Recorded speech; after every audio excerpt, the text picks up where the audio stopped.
Okay, good evening, everyone, and welcome to the Englewood Cliffs Mayor and Council meeting, regular meeting. Today is September 10th, 2025. It's time to around 6:33. I have to call this meeting to order. Okay, everybody, please all stand for the flag salute.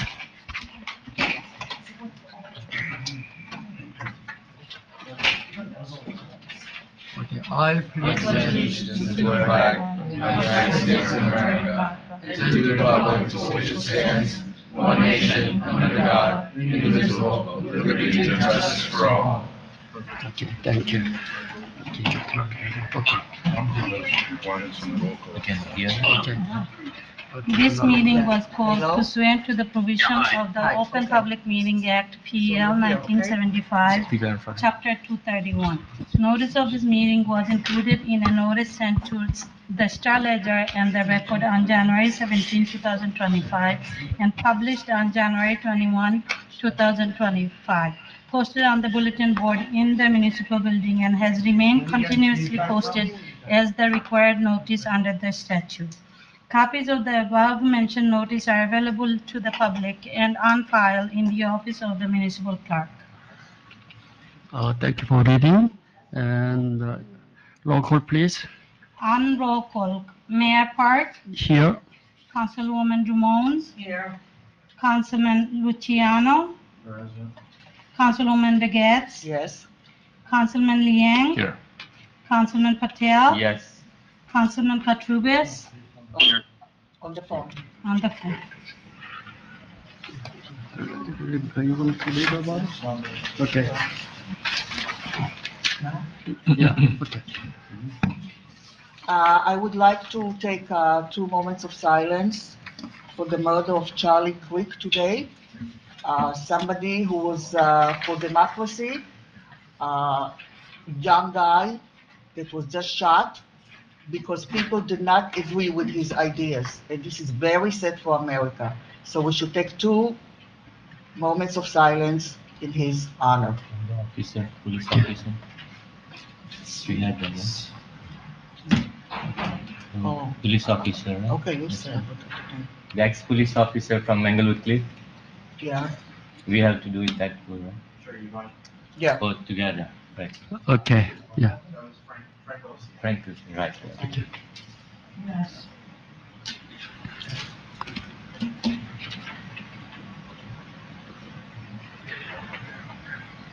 Okay, thank you, everyone. And next agenda, we're going to do the oath and appointment, right? Yeah. Okay, is it ready in the fire department? Okay.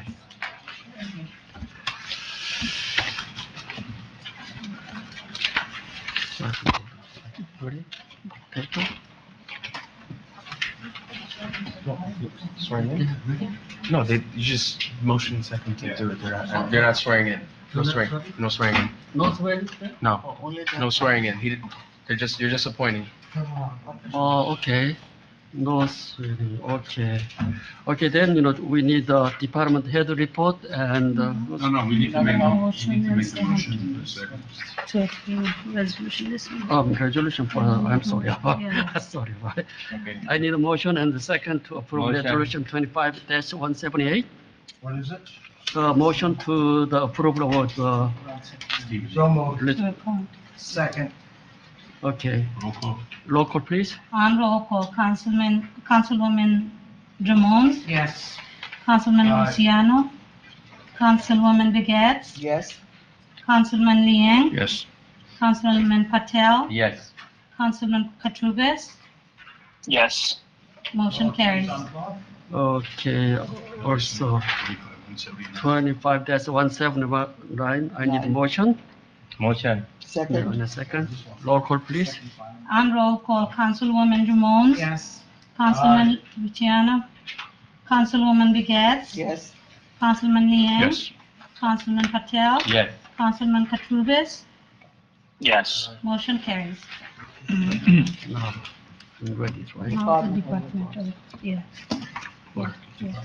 Department head? Mhm. Okay.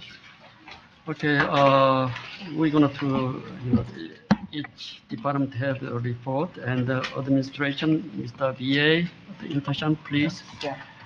Good evening, Mayor, Council, and members of the public. Thank you so much for attending this evening's council meeting. I'll be rather quick in the interest of time in order to answer questions, but also get to the rest of the department head reports. I'd like to first begin by reminding folks that we have our 9/11 ceremony tomorrow at 8:30 a.m. We thank our borough staff for organizing it. We thank the police department, the fire department for working together on this. I'd like to also give thanks to our recreation director and our recreation committee and all staff, volunteers, and sponsors for putting together our Englewood Cliffs 5K event that was on Sunday.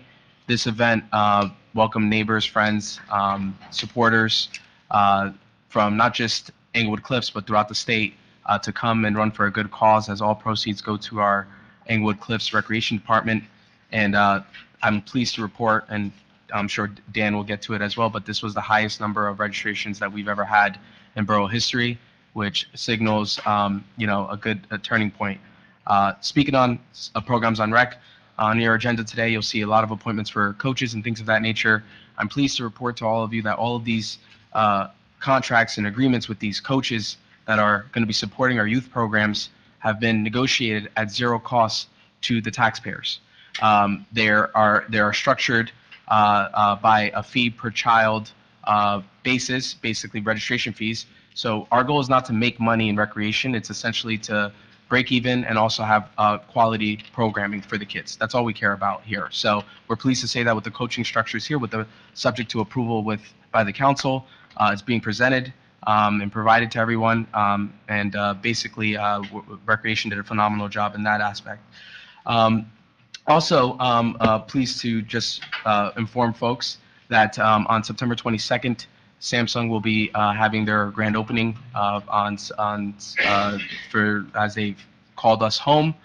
They're finally ready, and basically we welcome the community to join us as well for this achievement. And I'm not sure if anybody was able to read a recent article on ROI New Jersey, but innovation has become a big thing in Englewood Cliffs. Blue Sage Solutions, I believe they're located on 270 Sylvan Avenue, just released an AI sales agent, basically becoming with lending and borrowing and things of that nature for real estate. They were able to release this new software innovatively that's assisting other businesses, and I thought that was rather interesting given the climate that we're in. So there's a sense of culture being embraced here as a beacon of innovation, and we're continuing to do that here in Englewood Cliffs. Moreover, we have our pre-con meeting scheduled with engineering, DPW, for our Riverside Co-op projects for borough resurfacing. That will be held on September 12th, and we'll have a date for resurfacing on our borough roads that are not funded through grants or other sources. You will see on your agenda, and I'll let the engineers touch upon it a little bit further when we get to their report, but the summit scope has been amended or will be amended with support of the council due to feedback from the NJDOT, the engineers, DPW, and I'll let them talk a little bit further about that to preserve the grant in order to continue and finalize that work. So we're continuing to make the progress that we need to make. There are quite a few agenda items on consent agenda, but when we get to that topic or those topics, I'll be more than happy to answer any questions. And with that being said, that is the extent of my report, shorter than usual. Mr. Chowdhury, can I ask you a question, please? Sure. You mentioned about, I've been asking for probably 4 years now about some type of financial analysis with recreation. And you just made a comment about how we're not looking to make money, but I'm just looking for some kind of analysis. And you're saying that we've done an analysis and we're breaking even and it's not costing and we're not looking to make money. So whatever information you have or whatever you looked at, because I could almost fall off my chair. I've only been asking for this for 3 years, and I'd like to see each program and how we're breaking even, or what the details are. I've been asking, I haven't seen it. I've been asking for it for years, and I'm glad to see, if you've looked at it, can you please forward it to me? Because I'm glad to look at it this evening. Absolutely. Just to answer a couple of your questions, Daniel Duberman, Recreation Director, did forward everybody the 5K sub-budget. Everybody got a copy of that ahead of the 5K, which broke down expenses and revenue. Secondly, we also, I was just only speaking about just our sports programs that have yet to be, rolled out because it needs approval. So it's just the contract sign itself. However, Shuaib does have that information. I believe he did send some emails out recently to the governing body, or was working on it. And he'll get that information to you as soon as possible.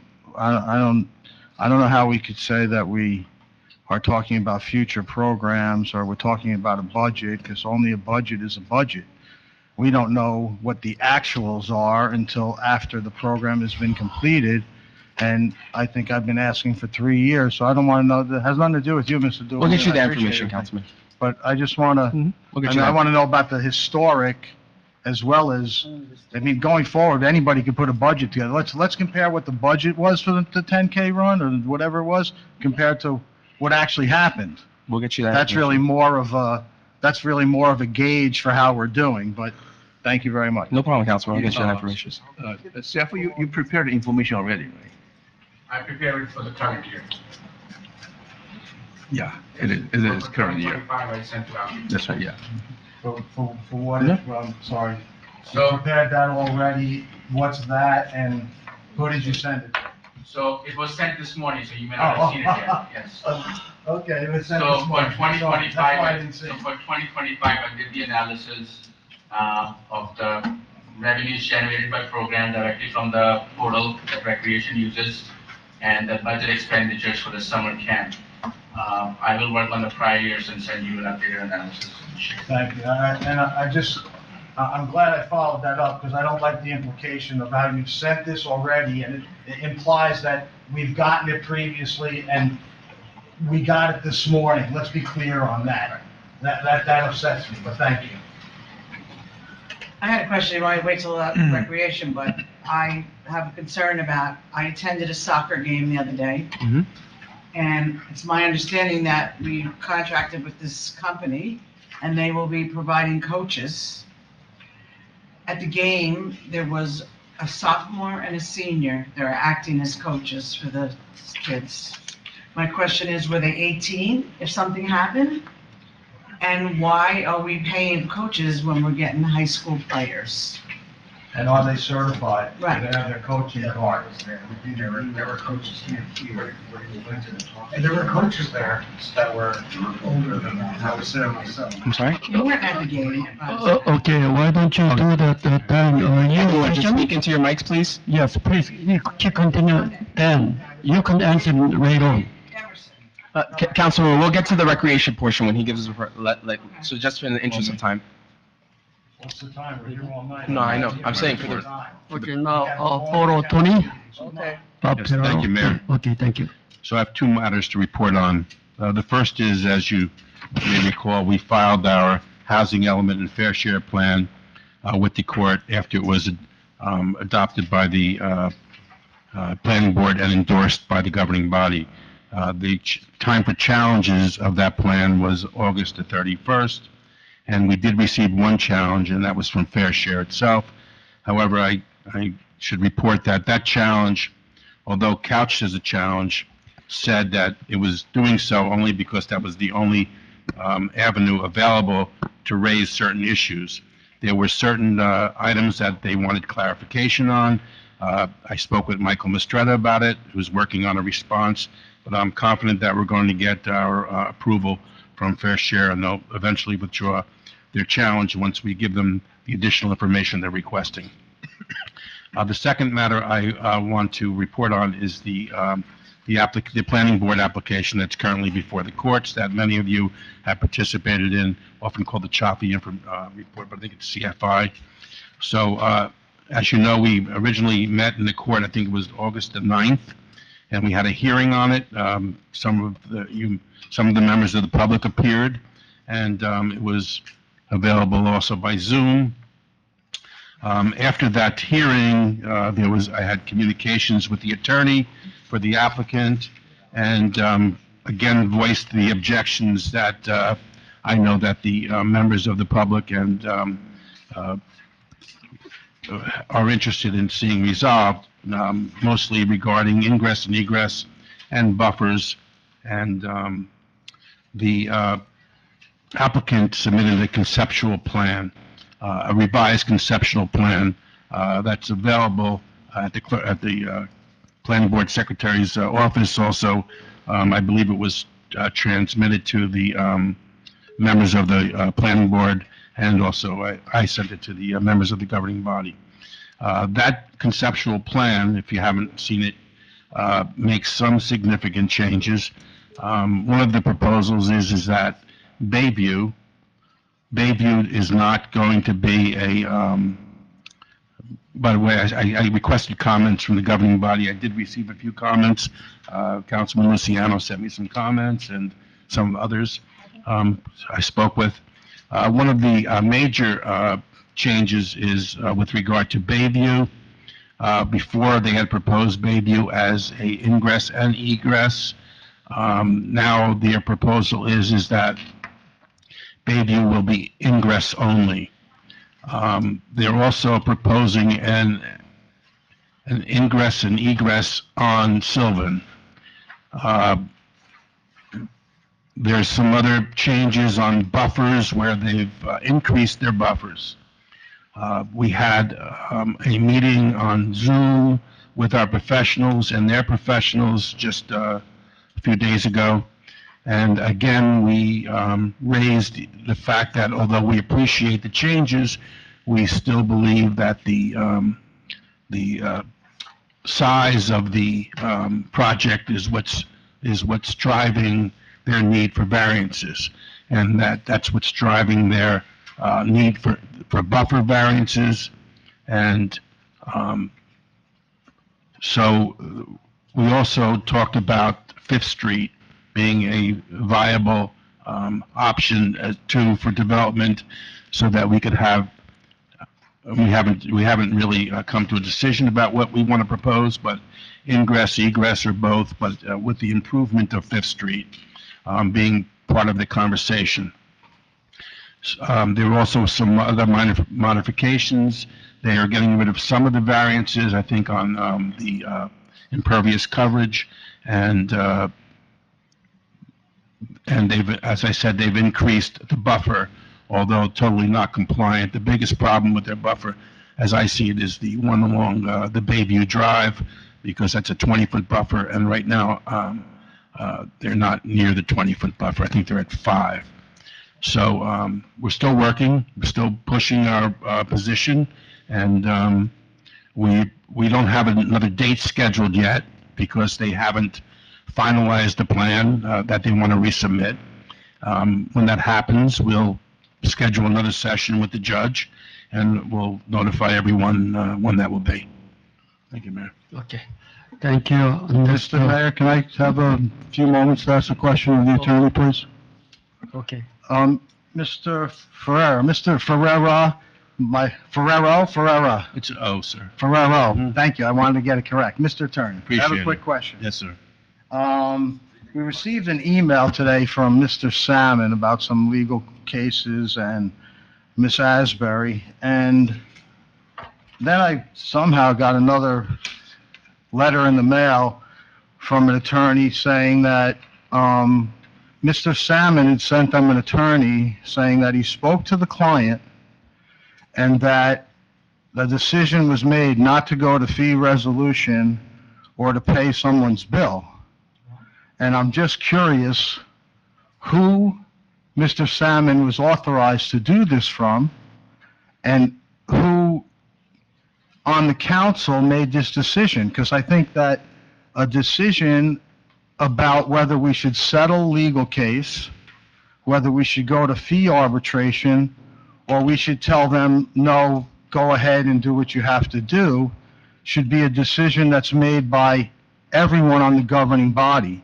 I might not have 4 votes, I might only be 1 vote, but you know what? That's something that needs to be done collectively, not with the legal committee, which my friends over there used to do nothing but complain and say that the legal committee, even you go all the way back to the MOU, how everything was being done in secret, and then telling me I was doing things in secret where I distributed everything as the chairman of the legal committee. I have yet to get one email from anybody on the legal committee. So as an additional thing, I believe that attorney who sent the letter, so can you answer that for us, please? Sure.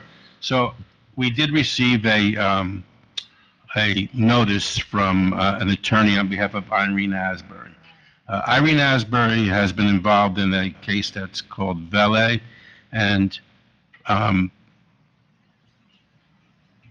Asbury submitted under a different case a request for a motion for legal fees. I reviewed the motion. I felt it was extremely improper, and I spoke with Mr. Salmon, who was already involved with that case, and we had to respond to that motion in the case. And not only did we respond to the motion, but as a result of the motion, Ms. Asbury was ordered to pay our legal fees for responding to that motion. But I'm going to interrupt you, and I apologize, because I kind of had an idea that's what the letter from Mr. Salmon was today, okay? That has nothing to do with the letter that came from her attorney, because her attorney is claiming fees that have not been paid and are requesting that we agree to go to fee arbitration. And Mr. Salmon somehow had authorization by I don't know who to make the determination that he spoke to the client. No, please let me finish, sir. I mean, if you just let me ask my questions, and without everybody trying to cut me off, it'll be done so much quicker, please. So I don't understand who this Mr. Salmon spoke to as the client, okay? Because 4 of the people sitting on this council, 3 councilmen and the mayor, are conflicted, directed by the appellate court to have nothing to do with the attorney, to vote nothing on anything to do with Mr. Al Wunsch, who happens to be Irene Asbury's attorney. So who, and you can chirp over there all you want, Councilwoman, just be respectful and let me finish. I think I'm trying to be respectful. Who is the client? Who authorized Mr. Salmon? Because once again, this is a decision that should be made by the full council. And 4 of the full council members are conflicted. So that's my thinking why it never came to the full council. So that you guys just do everything. You talk about backroom deals, okay? So tell me, please, who's the client that Mr. Salmon spoke to, please? Okay, to answer your question, when the letter came in, I reviewed it. I spoke with Mr. Salmon. I said to Mr. Salmon, you know, we have this letter. We have to make a decision about whether it's appropriate to go to fee arb or not. I suggested to Mr. Salmon that I didn't think it was appropriate to go to fee arb, but we can have a discussion. We can have a closed session on that issue. But just because Mr. Wunsch is acting as attorney for Ms. Asbury does not mean we're conflicted from dealing with Ms. Asbury.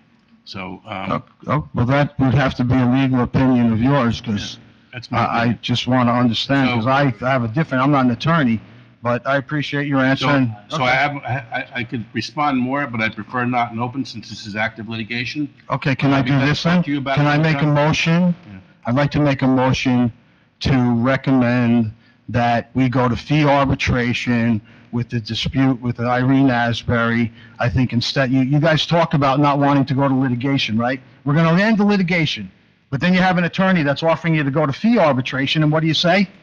Nah. Well, I talk to the client, and the client says they're not paying you anything. So I'm making a motion, let's go to fee arbitration. If you're correct, fee arbitration will say, you know what, we owe her nothing. So I'd rather spend a little money for fee arbitration, and let's wash it out than, you know what, people making decisions without the full council's knowledge. You, sir, respectfully, I don't think you had the authorization to do that. That's something that we should have done. So I'm making a motion. Well, you did, because you told him to send the... No, I did not. I told him my opinion was... Okay, so he made the decision. So he wasn't authorized to do it, but I don't want to split hairs with you, sir. I made a motion I recommend that we go to fee arbitration for Irene Asbury. Okay, sorry about it. This is in the no. Well, there's no limit, there's no limit. Okay, we can. There's no limit on New council business discussion, session. sir. New business session, why don't you do that? This is. I did it, sir. And you This is gavelled. not the You gavelled while I made the motion. No. There you go. Now you have a motion and a second. Now you can gavel it. Mayor, okay, so let's have a vote on the motion. Okay, I mean, No. okay, let's vote. Roll call. Excuse me. And I will remind by the appellate court, and you can advise them, that the appellate court advised them not to vote on anything to do with Mr. Wunsch. You can vote this for has it. nothing to do with Mr. Wunsch. Okay, that's, Okay, hold on, people. Yeah. This is the first time that we are hearing it. hearing them. Okay? Hearing me. Okay, the first time. Hold on. Don't jump in, okay? Jump in on me. Don't jump in. You spoke enough. You express yourself. Wonderful. I'm listening. I would like to make a decision, but I can't, okay? It's the first time that I'm hearing it. I'm getting all kind of ideas. This one said that, this one said the other one. I need to look into it in order to make an intelligent decision. I am not an attorney, okay? the only one who made any discussion tonight is Okay, me. So thank So you you very must have much talked to about bring it, up. you must have talked about it with some, if you said I it's did been, not bring the you just nobody. said The it's first coming time in I'm hearing here, it. it's coming in there. I- You must have talked about it. Listen, okay, don't with my words, okay? I'm going to close session about that. Okay? Okay, I'm sorry, yeah. No, this is it. So we would like to look into it, maybe in closed session, to learn more about it, Okay. and that's it. So, but There's as a of motion now, and a second on and the now, floor. okay, so I cannot vote. I Oh, cannot oh, vote. you have to vote. The motion is Any to go motion? to Yes, PR. okay. So the Yeah. vote is no. Okay, so let's have a roll call. On roll call, Councilwoman Drummond, Yes. Councilman Luciano, Aye. Councilwoman Begets, No. Councilman Liang, I'd like to understand more. No. Councilman Patel, No, I don't understand. Exactly.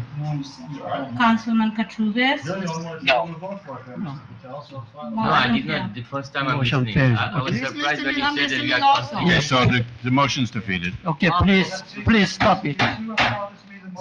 Stop. See what's bothering me the most is that a letter went to a client and none of us know about it. Okay. That's I the understand problem. your position. I'm not saying no. Let's move on. Please stop, everybody. Please. And just a reminder to the Okay. mayor and council, please Finance. speak into the mic, please. Okay, thank you. Okay, Finance Department. Engineer, man. Oh, no, I'm sorry, Engineer. Okay, I'm sorry. Good evening, Mayor. Good evening, Yeah, members of council. good morning. Speak into the mic, please. Welcome to the record. Thank you. Good evening again. Michael Minton, representing the firm of Gilmore and Associates. I'm pleased to offer the engineer's report for the September meeting. As Mr. Chowdhury had mentioned, the first action for your consideration this evening is a two-part action regarding Summer Street. Summer Street was awarded a New Jersey DOT municipal aid grant in state fiscal year '25. Subsequent to the award of that grant, the utility went into that roadway, did some work, and had to repave it, therefore creating a lack of necessity to reconstruct and repave that portion of the roadway. Even more. Yes, speaking to That- I'll be happy to. People at home can hear. Put it in your mouth. Happy to. Where was I? Let me think about that. NJDOT indicated that, in my conversation with them, that the borough could amend the grant, modify the scope of work for the balance, as long as it related to that original roadway, Summer Street. We've been in contact with that. That's the action tonight for your consideration, both to approve the amended application with DOT, as well as to amend the financing for that project. The final scope is not locked down perfectly yet. This all occurred last week, late last week, maybe the week before. And once we have your approval to proceed with the amended scope, we'll go back and confirm once again with New Jersey DOT the extent of that project. So it's just really toward the dead end. It's a smaller portion of that roadway. But that is our recommendation this evening, to maximize the use of state funds to the best extent possible. The other action as relates to DOT were ongoing and previously approved, extending the 23-24 grant application for Floyd Street. That is underway. That design is underway. I'll report back to our next meeting exactly what the construction schedule is. In addition, as Mr. Chowdhury said, I'm working with Mr. Neville on a pre-construction meeting this Friday morning to begin the borough's annual roadway reconstruction project. And it's a quantities contract, as Mr. Chowdhury said, it's done through a municipal cooperative purchasing agreement. We'll be meeting with all the vendors, including the police and all other stakeholders, utilities, et cetera, to make sure we have proper communication amongst the borough as to the extent of this work. And of course, and I'll let the chief speak for himself, but as you would predict, public safety and communication and traffic controls of the utmost importance. So we'll be addressing that on Friday, and hopefully that work will begin shortly thereafter. You will recall the last presentation we talked about the sewer line replacement program. We had an exhibit, lively debate. That design work is underway. You may see in town some of our survey equipment, survey crews to confirm the boundaries of those works and those lines. You may also recall that we talked about a balance of the system within the borough that still needed to be studied, that was left out of the prior engineers firm's report, most particularly along 9W. We'll be working with Mr. Chowdhury and providing that proposal. We're just getting some final quotes on testing, which is the most significant function that has to occur. Right? We have to see where the leakage is, et cetera. And we're also working with the authority to see if they have any data, since that's the main transmission line. So hopefully by the next meeting we'll come back, but that doesn't mean we're not starting the project. But that's the final piece, so we have a fully investigated, a fully functioning sewer discharge system. Two more items very quickly. We've worked with the chief financial officer and the borough administrator supporting the capital budget and capital bond ordinance, which is for your consideration tonight. We'll continue to work with them as well. Thank you. Better? Yeah. You look better. Thank you. Thank you. I got one more hand left. I only have one more item, so that's a good thing. And finally, new home construction, new dwelling construction is underway. We're very active in inspecting those. I know there's going to be some discussion later about some refinements to that project, but there's still a great interest in building homes in the borough of Englewood Cliffs. Mr. Mayor, that concludes my report. Councilwoman, I'm happy to answer any questions. Yeah, please, regarding Fifth Street, I know you're asking us to vote today on something.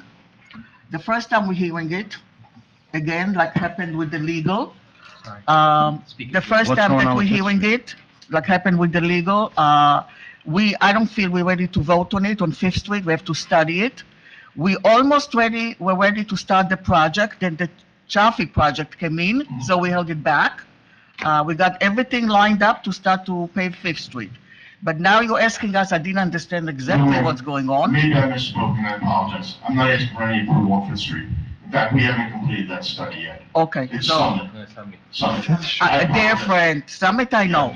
You went to the other side, okay. And, Mr. Noble, I did go through Fifth Street extensively about 6 weeks ago. That's a very complicated Okay, endeavor. And the Chaffee project may have some off-site improvements, some contributions.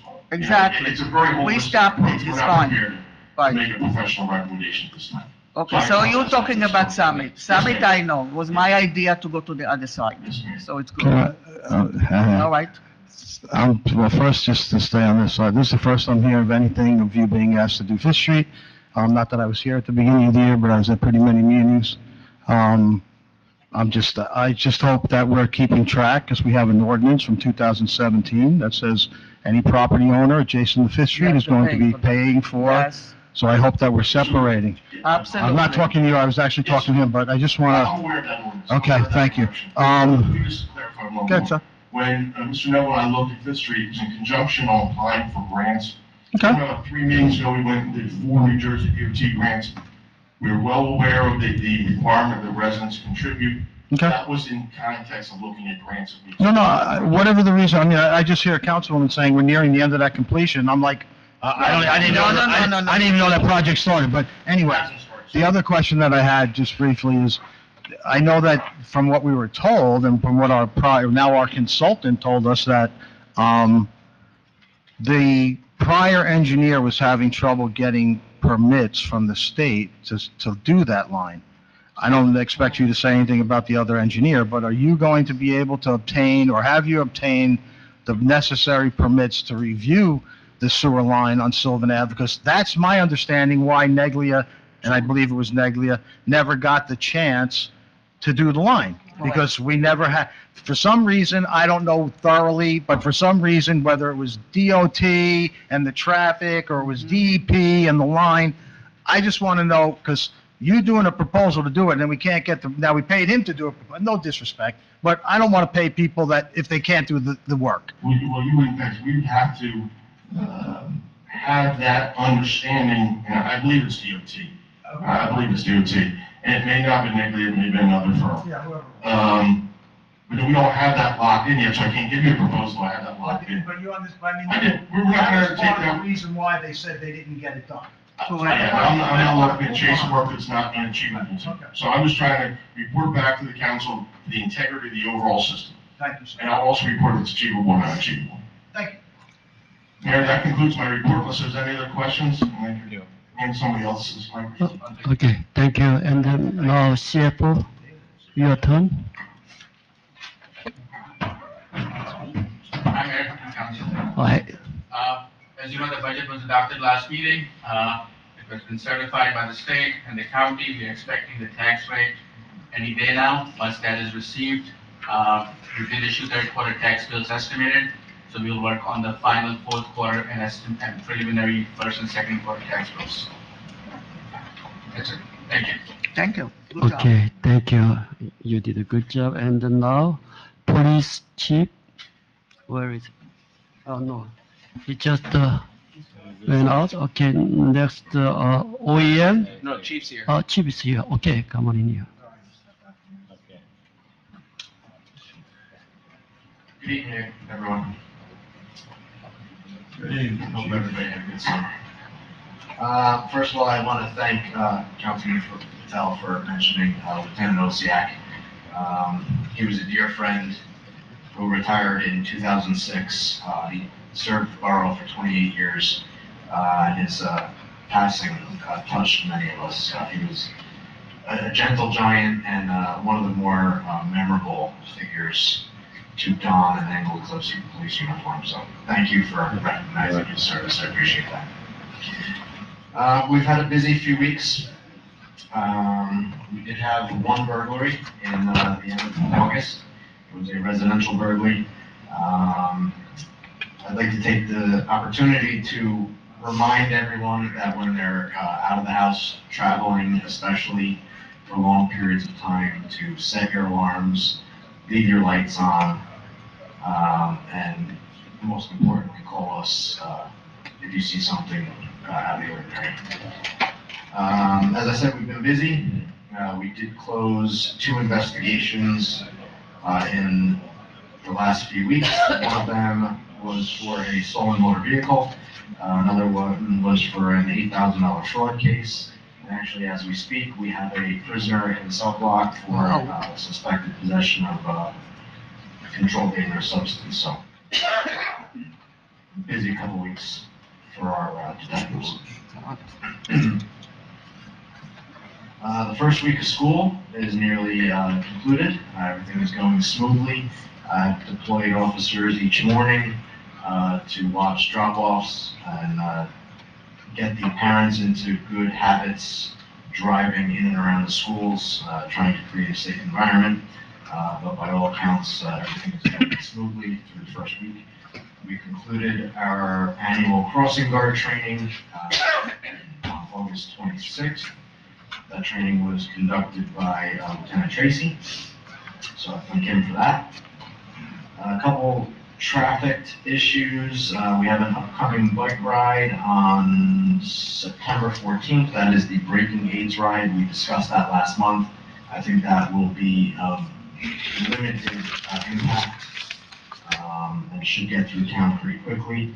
We have another one that's a proposed event on October 4th, but I'd like to mention it tonight because it's before our next council meeting. This is a ride called Best Buddies, but it's a little bit larger. It's about 300 riders, and they are looking to hire off-duty officers to escort them through town, which creates a safer environment for the motoring public and the riders. So my question is, as the organizer of that race has told me that he's requested permission from the borough or submitted some sort of permit application.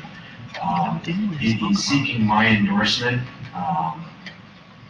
for the event, but I'm hesitant to do that if it's going to be in contravention with the desires of the governing body. So can someone update me on where we stand on the Best Buddies ride proposed for October 4th? Didn't we discuss Yeah, it? no, I think there was a resolution, this was before my time, it was already approved or authorized, I have to double check, but I believe, I saw your email earlier today, Okay. as you can imagine, I didn't get a chance to Yeah. get to a lot of my emails today, but I believe Dan and I saw something, because they had a follow-up with us, but we'll Yeah. be able to look into that and get an answer, and then Okay. inform the rest of the governing body.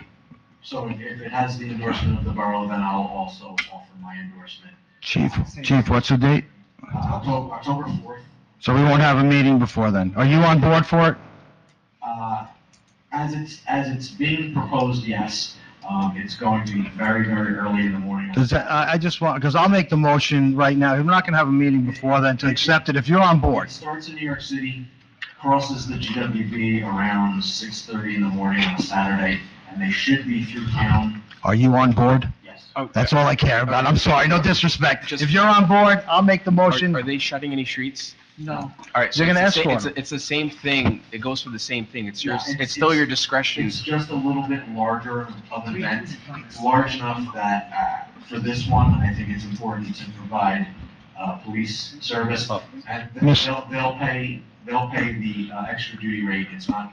Mr. Administrator, just to be safe, why don't we just take a vote on it? This way it frees everybody up. It's just, make the motion, the chief's recommending it. I'll make the motion to accept the chief's recommendation to allow friends of buddies, buddies and friends, friends and animals, whatever the heck it is, best buddies to ride through town. It's for, folks with intellectual What? disabilities. I'm not making fun of it, I'm just, someone will turn that into I'm making fun of it, but I want it, I was making fun of the name, I didn't know the name, making fun of myself. So, do you second that? No, I don't agree with Oh, that. okay, there you go. So, I made the motion, sorry, chief, no one else wants to do it. Okay, but 6 o'clock in the morning. At 6:30 in the morning. Yeah. He made Okay. the motion. I'll do tried- second. Anybody second it? Nobody? Yeah, Yes, second. yes, yes. Yeah. Okay, roll call, please. I think you can do all in favor, but, okay. Councilwoman Drummond, Abstain. Councilman Luciano, Aye. Councilwoman Beget, Yes. Councilman Liang, Yes. Councilman Patel, Yes. Councilman Katrubis, Yes. motion carries.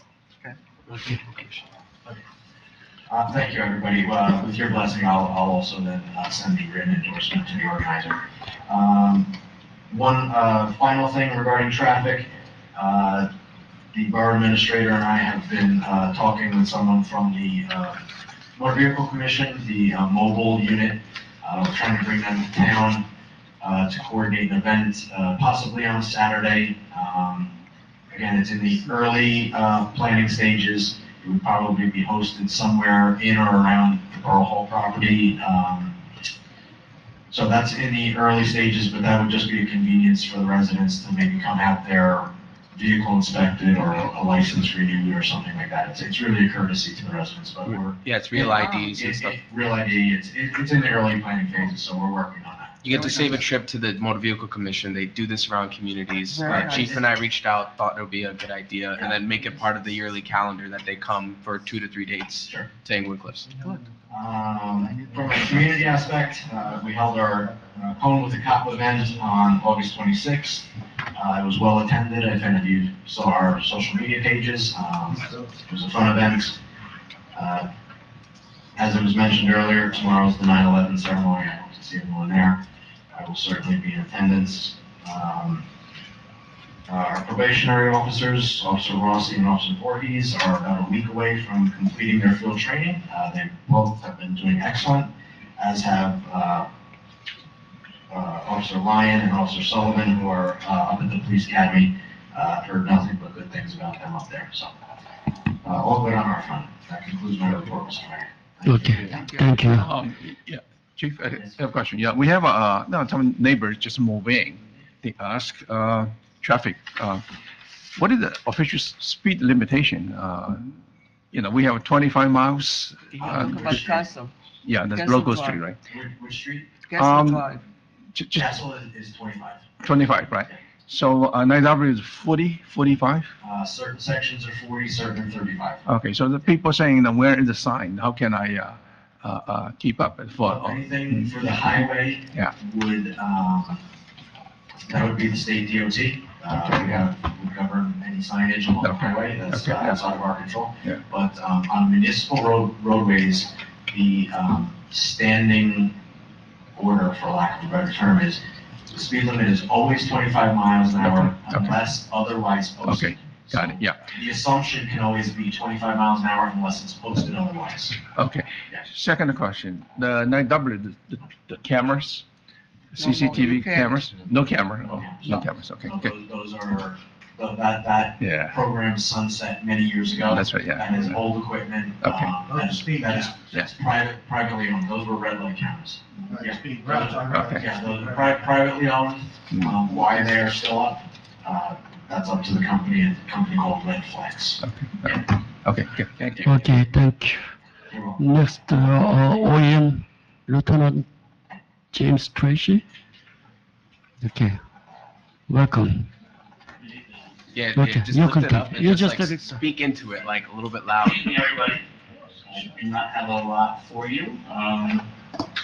Thank God. Very quick, just questions, comments, concerns, just let me know. Still working on getting the community center open, working with Mark, to have the ambulance station back here in Englewood Cliffs. There's been a lot of delays with that, so, just trying to put a lot of pressure, to get that done, because I do not want to lose that opportunity for the goodwill coverage that we've had. If we do lose that, we would pretty much be, kind of flying in the wind for EMS coverage. It'd be the kind of at-will coverage, you'll call for an ambulance, and if there is one available, you get it, and if there's not, you're really. Lieutenant, I thought last year we had an agreement with Englewood, since they're building a brand-new building at 910. They have occupancy in the whole other building. They had an agreement that they would station an ambulance over there. Correct. I don't understand I don't know who's pushing for the I mean, I understand where you're coming from. We want them here in town, but we should be going back to Englewood. We just authorized a brand-new building for them over there. I mean, I don't understand. We should go back to Englewood and remind them. They're throwing us out. Excuse me, ma'am? I think the lieutenant want them here. It's not them. No, Do I understand right? They're putting, I don't want to speak on their behalf, they're putting an office up there for their crews, like a headquarters, like a police headquarters for EMS. Right. That does not necessarily mean that there's gonna be an in-service ambulance up there ready to cover. I understand that, but I'm telling you that I was told that Warren Geller, who's the CEO, agreed that they would keep an ambulance in Englewood, and I think our borough administrator should pursue that. I think that, we were gonna rip down the community center. Yeah, we were gonna rip it down, and part of the reasons we No. elected not to was we were gonna continue to have the ambulance coverage there. Well, no, and I don't mean to be disagreeable with you, the original hyperbole was we needed it with the ambulance, and because we were gonna take it down, and we thought we couldn't take it down, there was an agreement made with Englewood Medical Center to always have one stationed up here. And if that changed, I want to know who did it and why. Because I was on the impression, and I don't mean it towards you, Lieutenant, I understand where you're coming from, but I thought the community center was gonna become a community center. Not a substation for the ambulance corps, especially when they're gonna have two buildings in Englewood. I mean, in Englewood Cliffs. Not acceptable. I'm sorry to interrupt you. Go ahead, sir. I can drop the whole topic. No, go ahead, we want to hear it. I'm just spending a lot of time trying to get it done, because it's so important. I have an EMS background. If you don't have EMS coverage, you don't have an ambulance in town, that is a bad thing for everybody. I agree. Political suicide for everybody who's in town. And I don't want you to stop I'm trying working to- on it, but I want us to make sure that we hold Englewood to what they promised. You're going to pay for that. Nobody throwing There's you going out to from be a there. fee for that. You're not gonna put an ambulance, I'm not being facetious, nor will you. You are not gonna be the only municipality in Bergen County that gets free ambulance coverage because they happen to have a headquarters in town. That's an agreement thankfully we had because of the, what they call status post management. You'll remember from back in the day in EMS, when they changed over to the GPS locating, we just happened to be, Englewood Cliffs happens to be in an ideal location. I use that to our advantage with Englewood. If you want to use our building and you want to put an ambulance up here, you got to give it to us for free.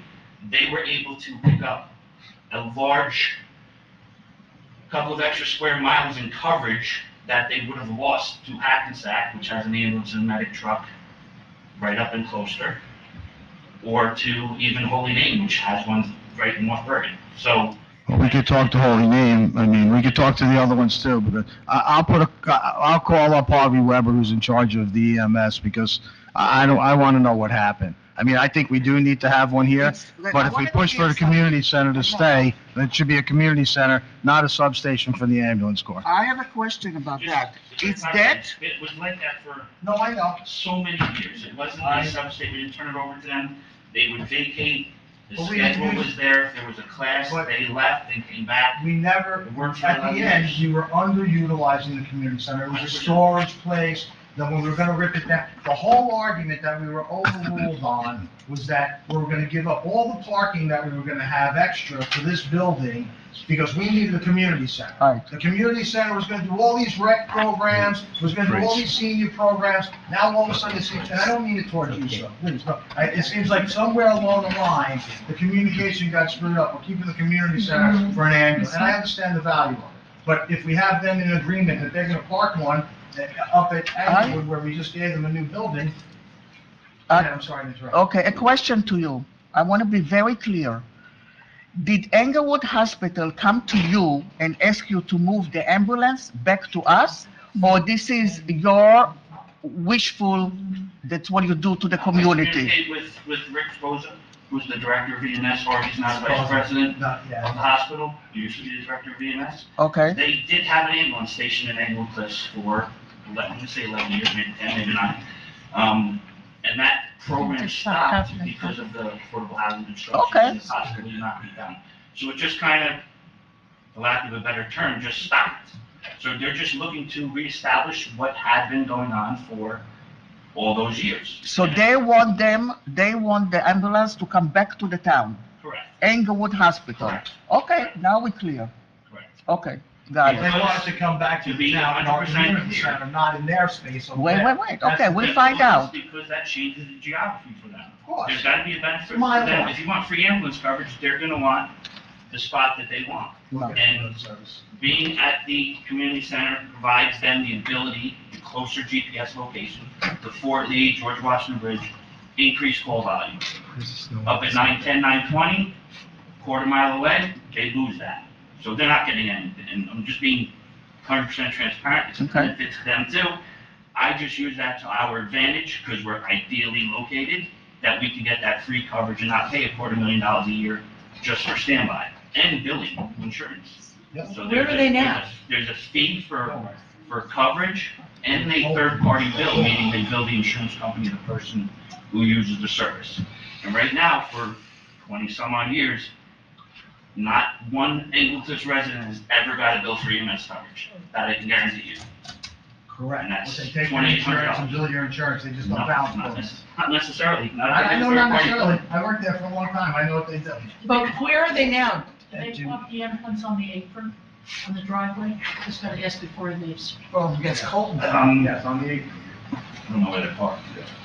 where are they? Off of Hudson Terrace, I believe Borough Hall contains about the. We no longer have the lot, so it would be on the apron. Yeah, so where. Do we have room? Their ambulance? They're gonna sit in their ambulance? That was a That's what I mean. That's why I said the exhaust was a problem with them sitting in the ends with the fumes, so we had to hold them around. There's a solution for everything. Sure. But Jim, where are they now? Are they in They're town not here, now? we don't have them. We call We don't right have for an them. ambulance, Okay, and we hope and pray that there's an ambulance available. okay. And we have been very lucky so far for 2.5 years. This And administrator. we're playing with fire. at Can this you point. call the administrator of Palisades Park and talk to her and find out what the heck happened? Because from my understanding, once we moved them out of the community center, they were supposed to be up at their other building this whole time. So I'm surprised to hear that they're not in town. But go ahead, sir, I'm sorry to interrupt you. Okay.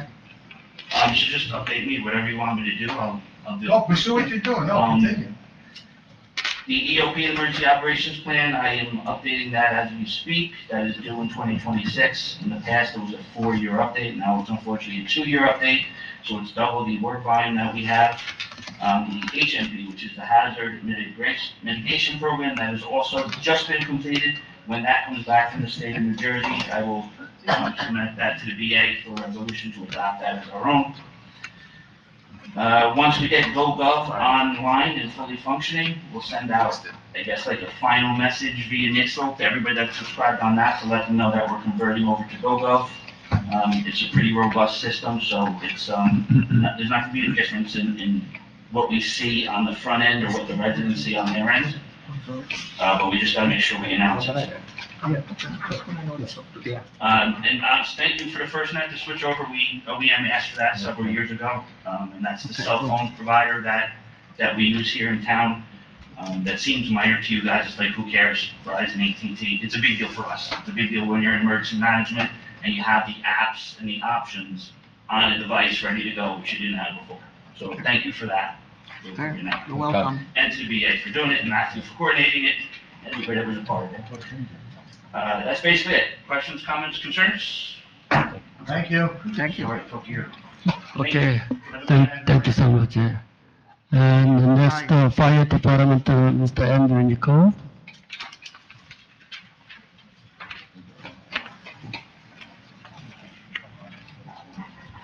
Good evening, Mayor and Council. Okay, good evening.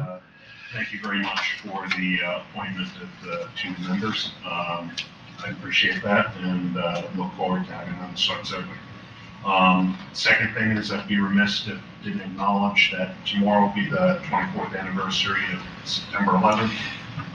2,977 individuals perished at the World Trade Center site, including 343 firefighters and 71 members of law enforcement.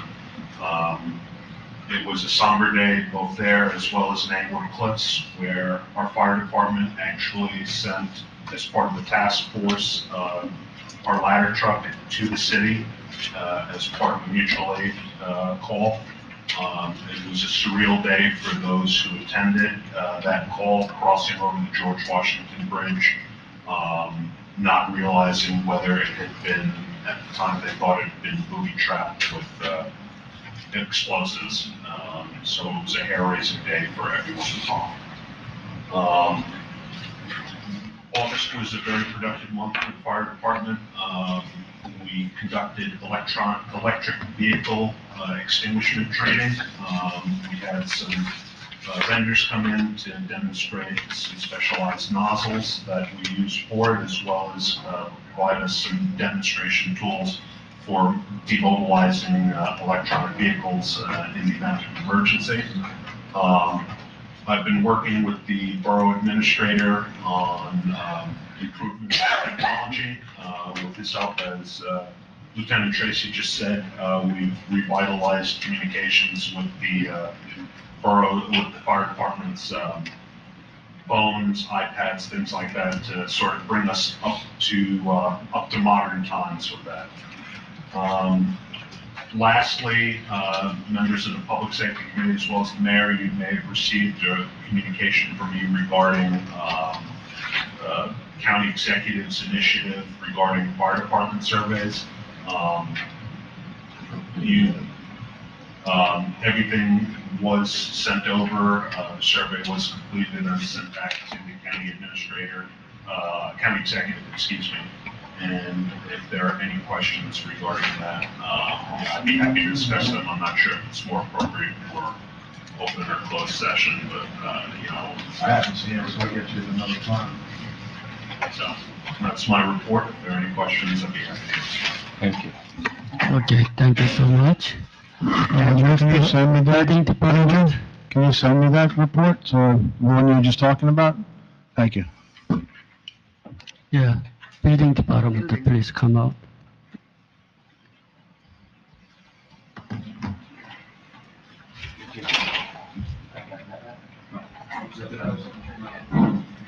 Good evening, Mayor and Council. Good evening. I just want to report the building was slowing down the last couple of months. The new home is starting to pick up. For whatever reason, I don't know, but it's good, that's good news. Commercial buildings, 800 Sylvan is moving along. Next door to the building, our building department, the buildings are near completion. all landscaping is done, so I mean, it looks a lot better than it was. We had a lot of trouble with the outside, the exterior, but that's all been worked out. Other than that, there's not much going on. We have 20 to 30 homes that are going up, or being renovated What? at this point. How many? 29 of them think by it's gonna the be chairman. completion? When do you think is gonna be completion for, next door, for the affordable housing project? It's supposed to be done by December, Oh, no, it's just happening. so I think it's gonna be done a little sooner. They had some changes with the staff over there, and they seem to be on the ball now. They brought in some new people, and they seem to be moving along. I mean, I was very concerned about it from the beginning, and we had a couple of meetings, and I can get back on track. Interior's done? Yeah, the interior is done on a smaller building, 100%, and the larger building, probably about 75%. When do I know there was a certain percentage of, they have to be in occupancy at a certain point, or By December, they have the to be occupancy? completed 100%. So there's not an occupancy rule, because I thought originally there was like a 15%, they had 50% contracts by a certain date. Yeah, but, well, I don't know exactly the dates, but Okay. the way it works out is that by December, I think December 1st, it's gotta be 100%. When I say 100%, I mean it can be occupied by Okay. 100% by that date. Otherwise, they get penalized. The borough has no liability in it Okay, as far as that, any discounts they get on any loans, that's up to them. so that's all on that, okay. So if we could arrange, I'd like to maybe see what it looks like inside. Yeah, I think, pretty soon, I think we could walk through it. Okay, if you could ask them, I mean, maybe we could arrange it. We already made the request. so Okay, that thank you. Said that the council would like to walk through before. Yeah. I mean, There's people living there, right? people have started to move into small buildings. Oh, there are. Oh, yeah. Yes. Yeah, I didn't know, okay. Yeah. They're Yeah. moving in already? Oh, yeah, Yes, they're in- 2 families. Yeah, I saw the plan, now leasing. yeah, well, they're leasing, but I get mixed stories on that, that they're overbooked or underbooked, I don't know. I don't believe anything until I see it in this industry. So, Gino. but there's people moving in, there's people moving in. Tell them not to park on the apron of community Oh, center. Unless you're hurt. So, that's really about it. Okay? Any further? Thank you. Okay. DPW, Mr. Mark Neville. Good evening, everybody. Very nice summer. A couple of things. First off, my prayers and condolences to the LCI family, as well as our police department. Frank was one of the first police officers I know who was hired here at the Borough. He's a great guy and terrific police officer. Also, I thank Mike Minton for the help with the DOT on Summit, DOT on Floyd, as well as this Friday, regarding our pre-construction meeting for our neighborhoods. Looking to get that off the ground. October 25th is our recycling event, fall recycling event, 9 to 1 down at DPW. Hope to see everybody there. We'll meet again, I'll mention it now, and as well as next month. October 27th, we begin our leaf collection. So I ask everybody for their patience. And some of the equipment will be the garbage trucks and machines, will be more regular in the street. So, everyone's just a little patience, but when you pass by, we'll get our work done, get out of your way. As quick as possible. I did assist the recreation department, as well as the police department with the 5K run. It was a pretty successful event. We were there 5 hours, start to finish, and from what Doug tells me, it went pretty well. And then we are now working on the annual quiz day in October. We'll be reading about that. And we'll do the same. We'll get up. Lastly, real quick, tomorrow we remember 9/11, and I will be at the ceremony tomorrow. Mark, what time is the recycling event from? 9 a.m. to 1 p.m. 9 to 1 on the 25th of On October? 25th. October And- 25th. I couldn't hear you. That might be. That's why I'm leaves on the 27th start, Yeah. EC day. October 17th, October 5 to 17th. 8. Time frame? 5 to 8. I'm sorry, I don't know if any, again, Mary, finish your question, I'll. Yeah, ask me, we need to What know. are the hours? Shutting in? The hours, For the training, yeah. 9 to 1. Thank you. ECD, I think is 5 to 8. 5 to 8. 5 PM to 8. And one other question, are we gonna be vacuuming the leaves this year? Do we have a vac truck for leaves? Yeah, one vacuum and 2 machine loaders. I'm sorry, we do have vac leaf for truck for leaves? One vacuum and 2 machine loaders. And are we gonna use it? Do we have, and I apologize, do we have a vacuum for the catch basins? Sorry, actual catch basins? Yes. It's in for repair, but we do have one. We do have one. How long's it been in for repair? 2 weeks. Okay, thank you, sir. Excuse me? I'll leave. Catch basins. I'll leave vacuum or 2 front end loaders. Well, we're trying to amend them, but yes. 2 machines. Is it rubber coated? Right, we're trying Yes. Excuse me, do you have a schedule for the leaf collection? So can you advertise the schedule so we can tell the people who are working for us, all those, yeah? Okay, that will be very helpful. That we know the dates that you are collecting the leaves. As far as Mondays and Tuesdays, we're in the north. The north end of town consists of Palisade Avenue to Jane Drive. Hold on, Monday? Just send it to me and I'll distribute it. We'll do a constant contact with the community. Yes. Yeah. Okay. Okay, thank you. Do you have a flyer for the recycling? It will go up.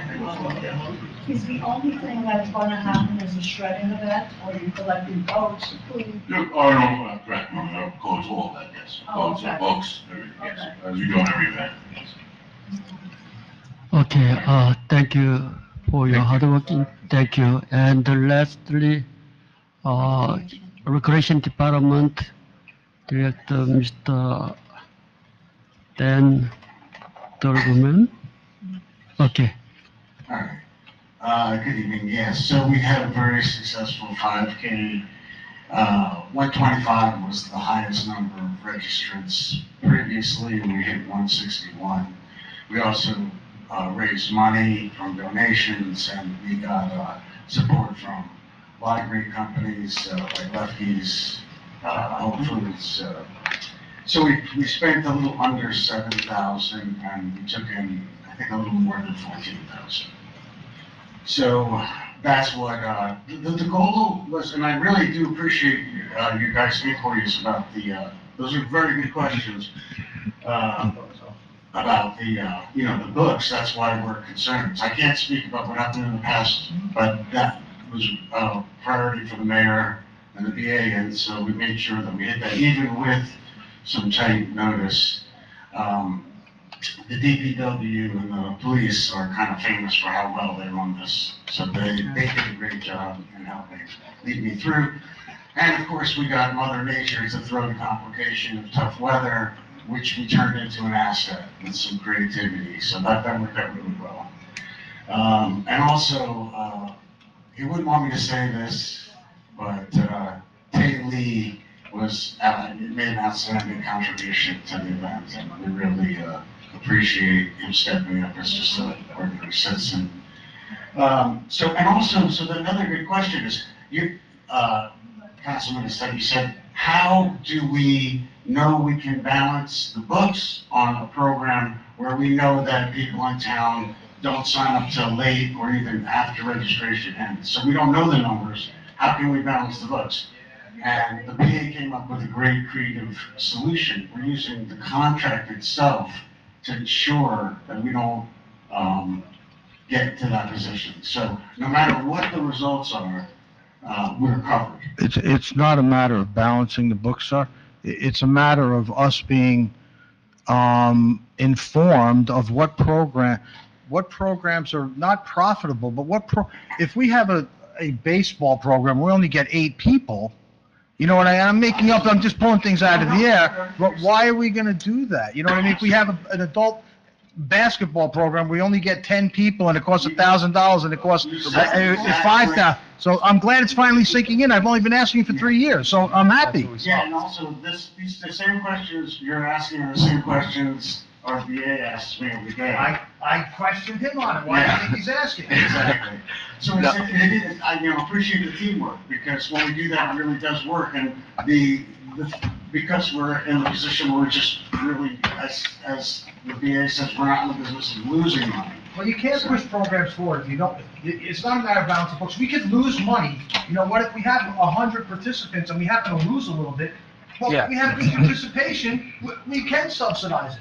I don't want to subsidize programs where there's no participation. Well, that's why it's risk-free right now because it's by registration. So if we got 300 kids, they're getting the fees of 300 kids. If we have 100 kids, they're getting the fees of 100 kids. So no floor, no ceiling. It works out. So we could keep the programs alive, just like, for instance, volleyball. Volleyball in the spring was 15 kids, right? If you do the math, we're not paying coaches by an hourly basis. You're just collecting the 15 kids registration fees, and that's it. The bigger concern is how many, tonight, we have, I'm just not used to it, and I don't mean it disrespectfully. I mean, when I was growing up, even when I lived 10, 12 years ago, whenever I moved here, everything was volunteer. Yeah. I mean, now every single thing, you gotta pay for coaches, we're paying for this, we're paying for that. It's driving me nuts. It's a challenge everywhere. More of a reason as a taxpayer, we have to examine every single program. Because you know what, we're paying these people, I mean, look at some of this stuff. I mean, there's so many resolutions for coaches for this, coaches for that. We're not paying. All this stuff. Everything that's volunteer, the parents pay for it. We're not, I don't, so, I think I said. No, I share your frustration. We tried to get the volunteer coaches and the results weren't great, but it wasn't just that. It was that safety is number one. And, you know, as the councilwoman stated, that's our number one goal. And that's much better with professional coaches. And we can rely on them, like when people commit, even if they're volunteers, the people of Englewood Cliffs, having grown up here, I know the type of people that live here, they're very busy. Some things come up that are unexpected. It's harder for them in this town to commit to that time, and the kids are absolutely depending on it. So we can only, what we're doing is leveling up the whole program, reducing the risk financially, so the taxpayers, we're protecting the taxpayers' money, because that's, you know, the number one goal. Thank you for what you do. Thank you, DA, for helping. So that said, stop registrations are up, and, we got the coaches. I'm gonna look into that. I'm trying to find out. Really, my concern is, I think there was two teenagers, a girl and a boy, sophomore and senior, from what I understand.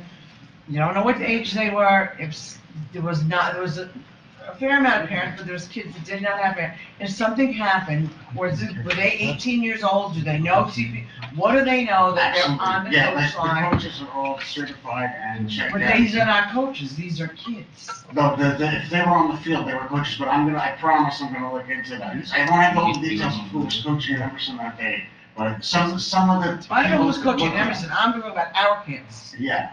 Okay? They did not move off the line for the whole game, okay? Luckily, there was a mother there who knows the game and was telling the kids what to do. But there was all the reports I got were that the professional coaches were far better, so I didn't get any. In fact, sometimes when we have the amateur coaches, they were not, we're teaching better techniques, it's a higher level program. It'd be nice, but they didn't teach anything, they didn't move. Well, there's a practice day before, and I'm saying that unless you're, I had this other problem all day. I have, with all due respect, there's people giving me advice about what I'm supposed to tell the soccer coach about what he's supposed to do, and generally speaking, they're subject matter experts. So unless you think that you want to volunteer and participate. I did my volunteer, my kids were going. Okay, but I'm just saying that these coaches have state-of-the-art techniques. So all I'm saying is that you're paying our coach. No, they're self-supported. It's not, we're not paying the taxpayers dollars. It doesn't matter, they're getting paid to provide a service. Right. And there was not a coach, these were kids. But I'm saying that I'll look into that, but that doesn't sound like an accurate representation of everything that I've heard up and down. And I'm not doubting you, I'm just saying I can only look into it. But that's just we don't have that situation. The coaches are above age, they're all certified, they've all been checked, they all do have CPR, so you're just supposed. I am not supposing, okay? I was there for the whole game, and I was told that, parents were told that if the coach couldn't make it, then they would be sending these kids. All I'm saying is, if the parents are paying for a coach, then they should have a coach. But you're That's all. calling these coaches kids, you don't know that they were college kids. No, they were high school kids, a sophomore and How a did you know senior.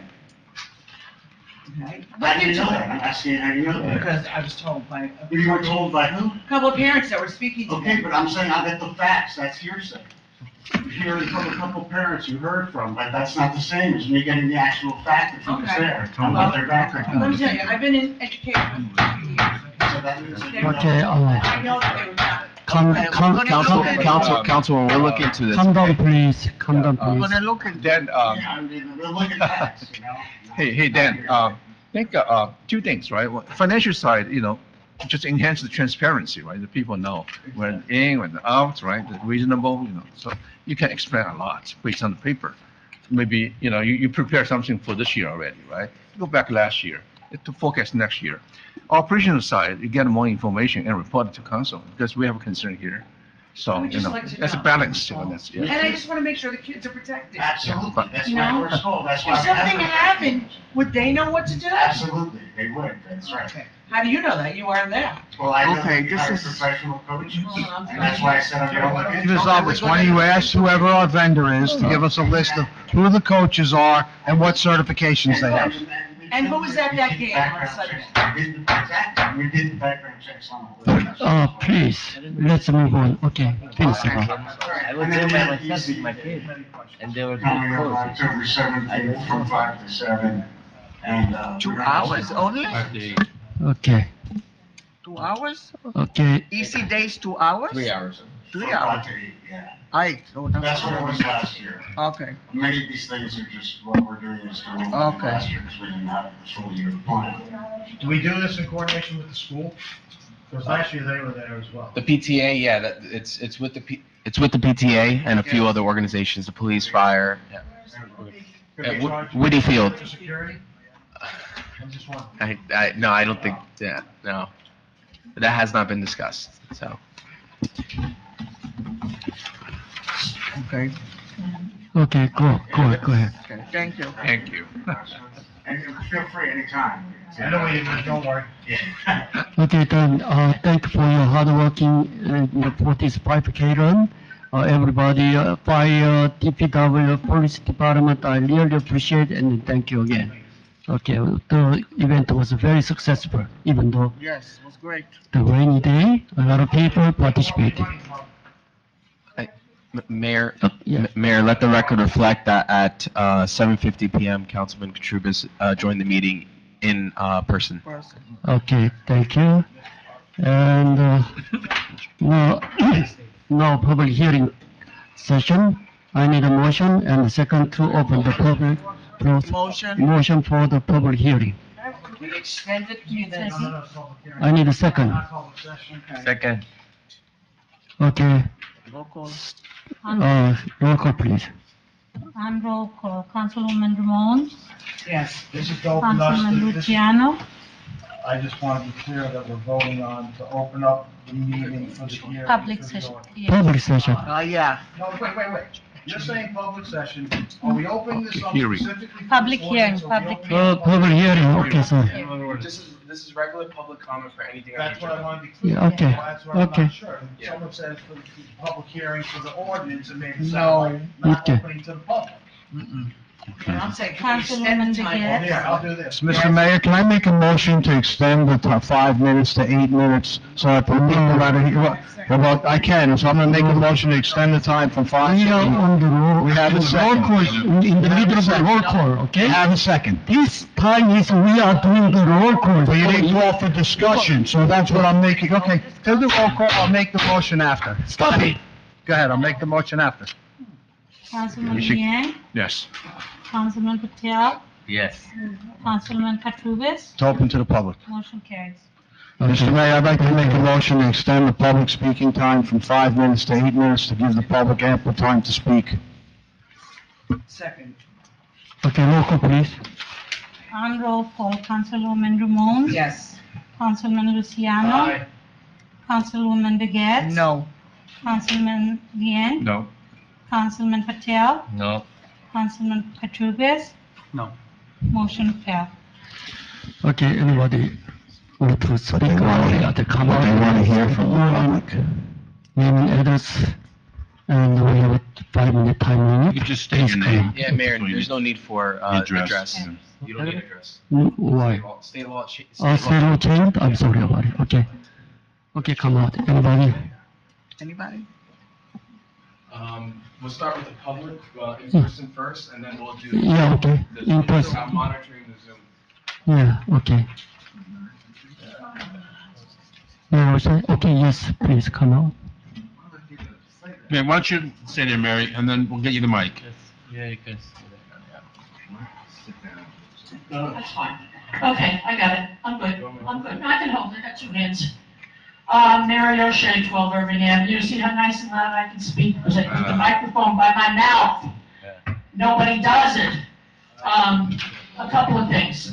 I don't know, the policeman is still here? No. Okay. I would like the police department to investigate putting a stop sign on Summit Street going north at the top of Irving Avenue. Summit Street between Van Nostrand and Mercer is a real cut through for the cars going to get to Route 4. And they go through there extremely fast, and there are people that walk on that street. There's no sidewalks, there's not a wide street, there's no curbs and everything. So that we really need a stop sign there to protect the pedestrians and to protect the other cars. When I see a car coming, I wait. I don't even turn into the street. Okay, that's number 1.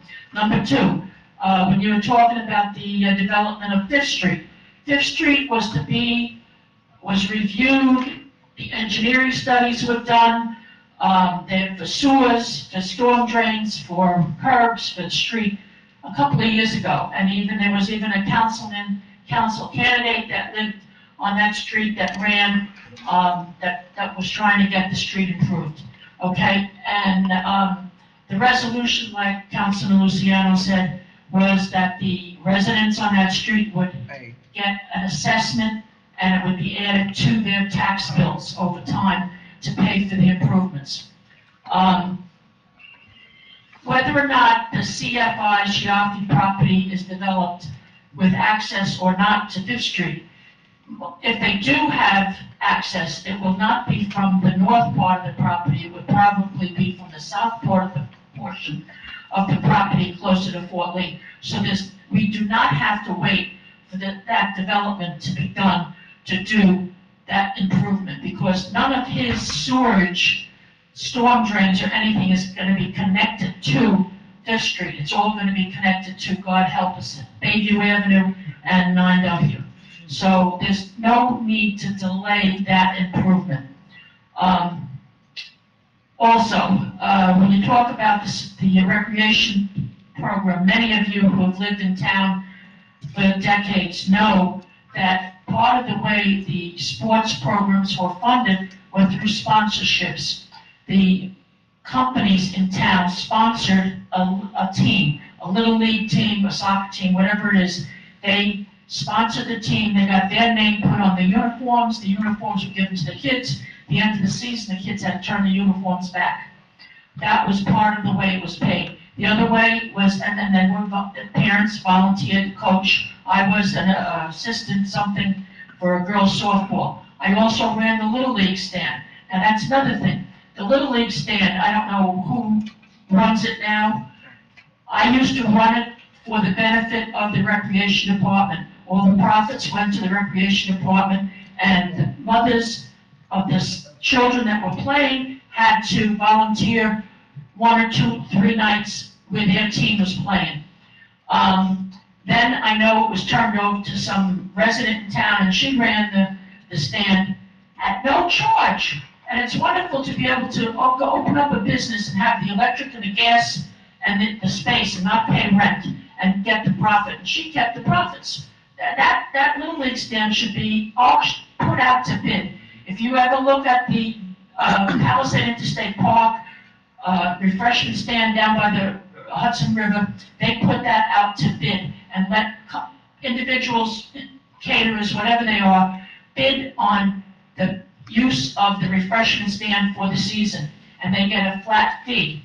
And then that person takes care of the orders, buys the food, makes the profit. but the Palisade State Park gets a fee for the use of the property. We get nothing, zip, okay? And that is wrong, and I've brought that up many times over the past few years to no avail, so I'm putting it out to all of you again. There's a lot of money to be made, because I ran it. So I know, I used to be up there 2 or 3 times a week at the night, and then I used to be there, the food was delivered, the pizzas, the hot dogs, the candy, the ice cream, everything.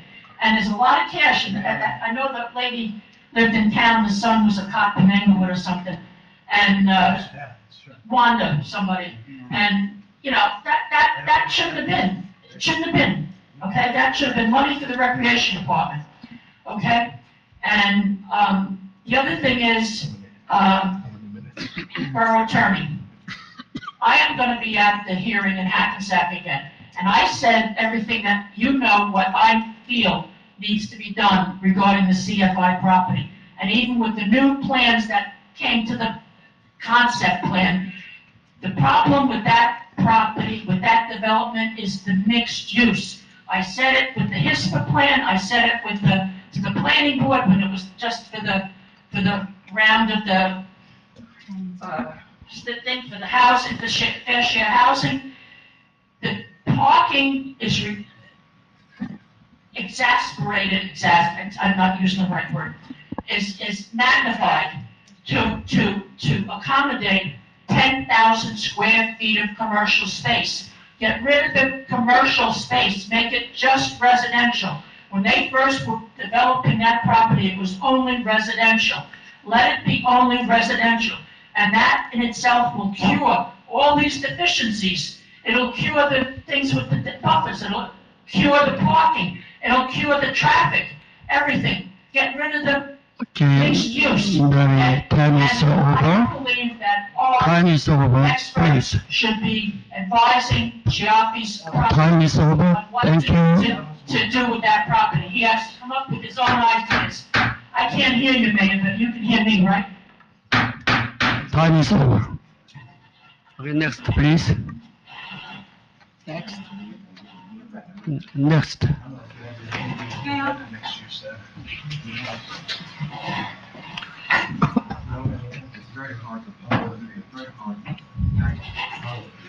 Hold it up at your mouth. It's all right. I'll take it. It's difficult to me. What about that? Okay, when does my meeting start? Wanna come sit Okay, here? Karen Geiger. One, on the CFI properties, thank you for bringing us up to date here, but those concept plans were received a few days ago, I know, because I called asking when, if anything had come in and was told that.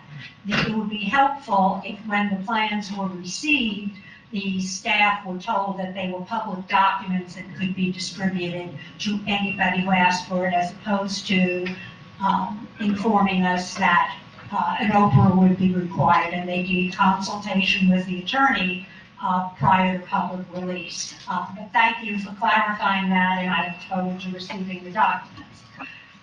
As far as the CFI plan, I want to reiterate what Mrs. O'Shea said.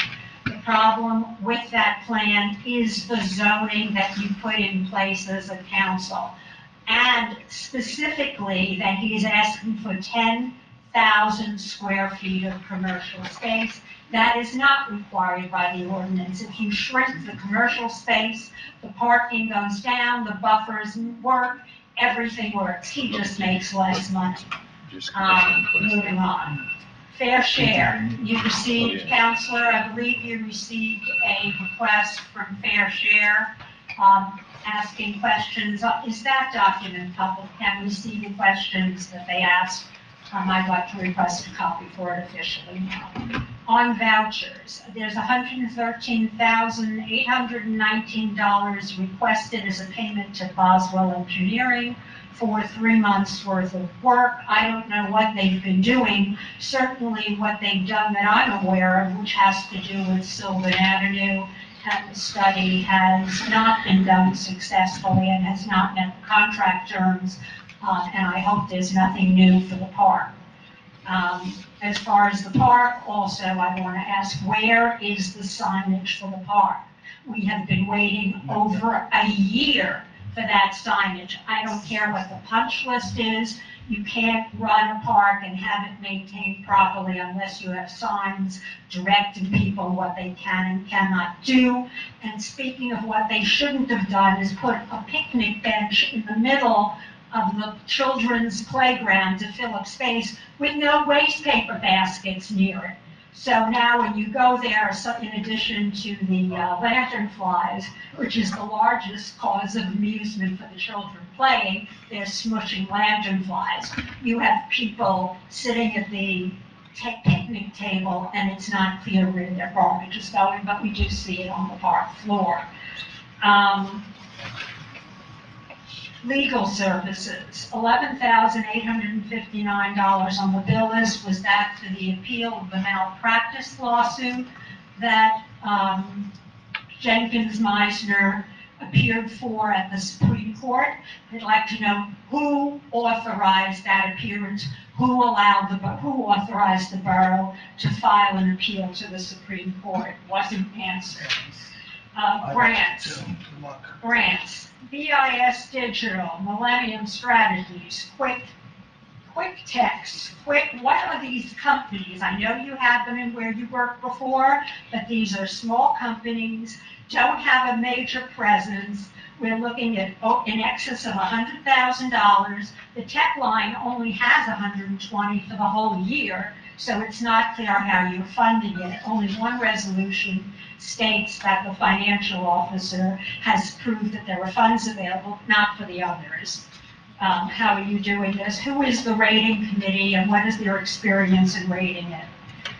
Who are the other clients that these companies serve? What is their experience? What is their experience in Bergen County other than the place you came from? As far as the borough seal, once again, who asked for a new borough seal? Who authorized the funds for the design? Who said what it should have?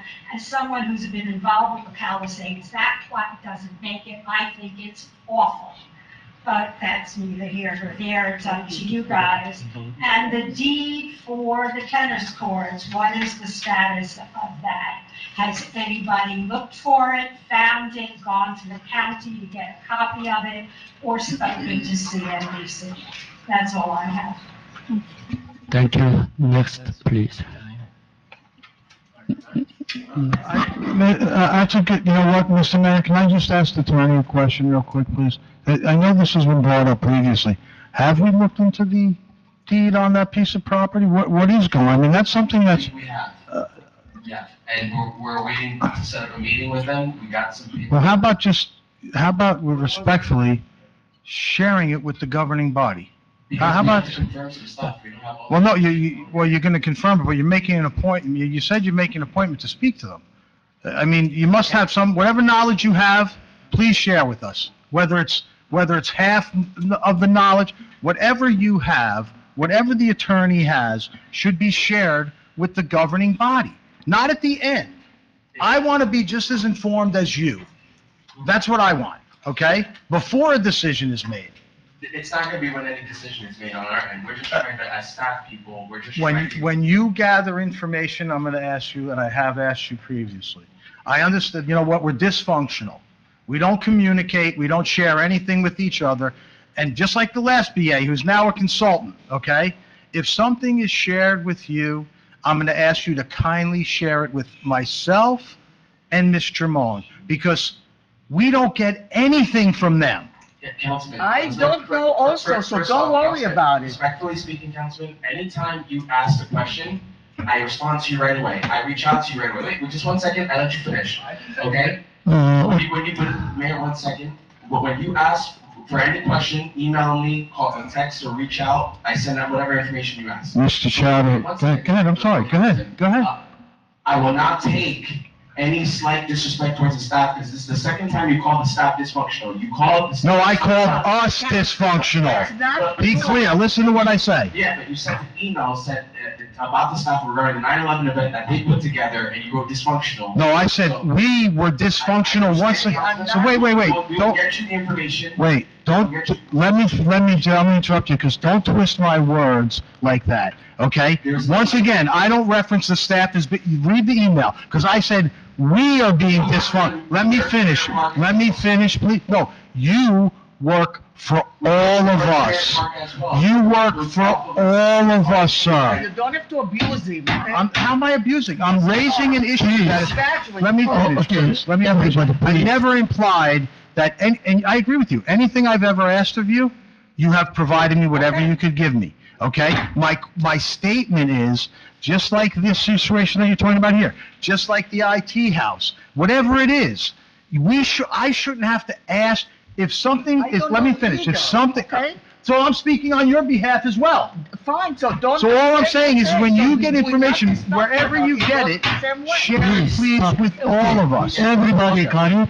Please, in the middle of a public hearing session, please stop it. Okay, let's move on. Okay, after that, we can do that. Nothing, no, you finish. No, I didn't. I didn't use my 5 minutes. No. She's finished up. Interrupt you? Okay. Actually, you are more than 5 minutes. On the ambulances, since I was around for a lot of that. Last year, Roberta Stern was the borough administrator. She informed the mayor and council that a contract had been reached. The contract should specify what the terms and conditions are, and I think you should review that. It was very clearly told to the public that they would continue to be providing ambulance services for the community out of that site at no cost to the borough. That was what was told to us. David was losing his mind. So why to bring it here? The other two options, though, to consider as sites are the fire department parking lot for them, where they can have access, if I'm not mine to give, but perhaps it is yours, or the senior citizen center, which are alternate sites that are available that have the indoor and the outdoor capacity and would still keep this close to the borough. One other comment on CFI, which is the buffers. The buffers cannot and should not be reduced from the zoning. It's unconscionable to have an access to Bayview, and it's unconscionable to have any development where there's no buffer to the residential property, or a 5-foot buffer or an 11-foot buffer. It just shouldn't be done, because that's going to set a precedent for all the other awful zoning that you put into the HESCO. Okay, thank you. Time is over. Thank you. Okay. Mr. Martin Geiger? Okay. Yeah, please.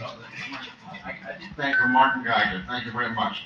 Mayor and council, when you have a long agenda and infrequent meetings, it would be unreasonable for you to extend the period of each person talking. You had agendas 50, this is 61 pages. It's not reasonable to expect people to get all their points across in just 5 minutes. Sure. Anyway, I'll try to keep quickly. You have at least 6 resolutions on the agenda tonight, which I believe are legally defective. 181, grant writer, 184, quick tuck, 186, leaf disposal, 187, NW financial, 194, shared services, and 200, which is something else. Why are they defective? They're defective because the rules of local finance board, 5:30-5, require that the CFO certify in writing that there are funds available, that he specify where the funds are located, and that the resolution specifically recite the fact that the CFO has made such certification. Those 6 resolutions fail to mention that whatsoever. In addition, Resolution 183, which is the $75,000 computer equipment, has a peculiar and very vague reference to monies that might be available if appropriated in the future. In any event, we understand that the $75,000 is actually money that's available on hand and available, so that needs to be corrected. Moving on, and I think they need to be corrected before you vote on them, otherwise you're adopting defective, legally deficient resolutions. Please fix them. Also, again, each resolution should specify that when it takes effect immediately. None of the resolutions specify that at all.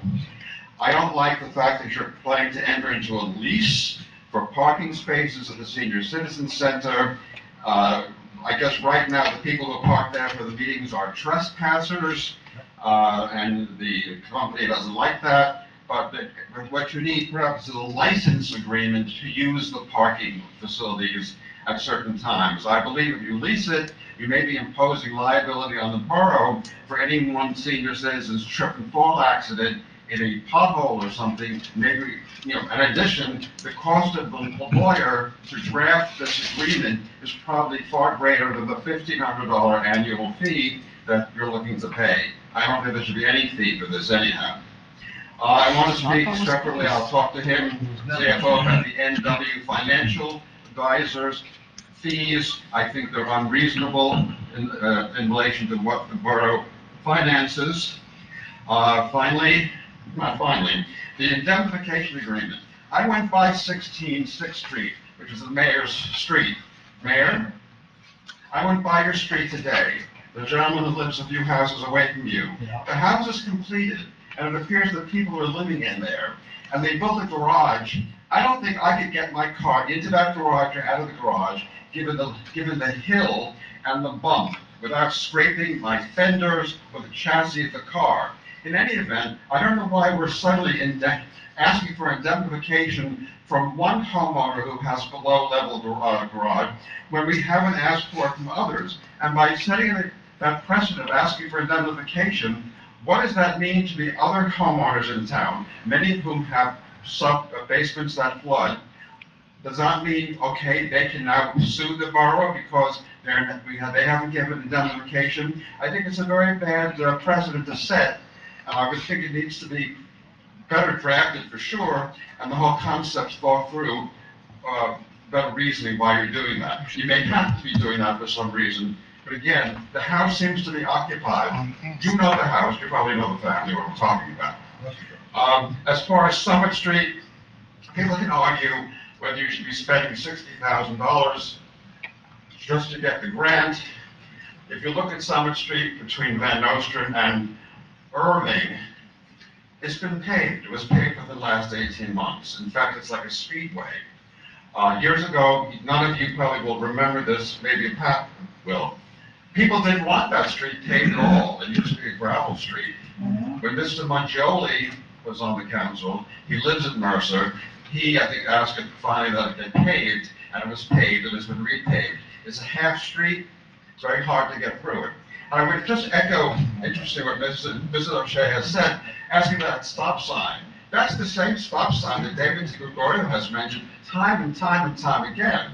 So I'm not sure it's needed or not, that's up to the police department, but I have noticed, as she has, that cars do go barreling through there, and there are a lot of people walking from the park with their dogs along that street. You have to be very, very careful there. Okay, thank you. Time is over. One more thing. The seal looks to me like Diamond Head, Hawaii, sunset. It should be bright colors. I appreciate the effort that went into it. I don't appreciate the fact that there was no community input whatsoever. I think it's a very dark-looking seal. I don't know why it's something that we would do without having some kind of community involvement. One of your predecessors, Mrs. McMorrow, had a school contest to develop and design the sign that you know is at the intersection across from the restaurant there. I don't think there's any rush that you have to adopt the sign and the colors and the insignia and all of that. So. Thank you. Okay, now, thank you so much. Okay, next.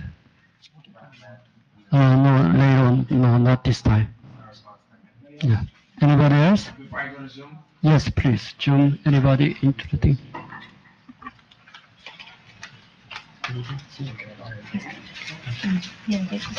Alright. What did I want to tell you? All right, just give me 1 second. Garages. All right. For folks that can hear me on Zoom, we're going to begin the public portion on Zoom. Members of the public have 5 minutes. I'm gonna, if you wish to speak, please raise your hand or hit star 67, but I'm going to call on the folks, and then you can unmute yourself. We're gonna begin with Emma, the tour guide. Just please state your name only for the record. Emma, are you speaking? Unmute yourself. Can you give me one moment, please? We can't hear you. Go ahead, Emma. I am unmuted. Can you hear me? Yeah, we can hear you now. Okay, great. So yes, I'm a guest from South 55 Marjorie Terrace. First of all, I would like to thank the members of the public who spoke before and who spoke clearly and loudly into the microphone.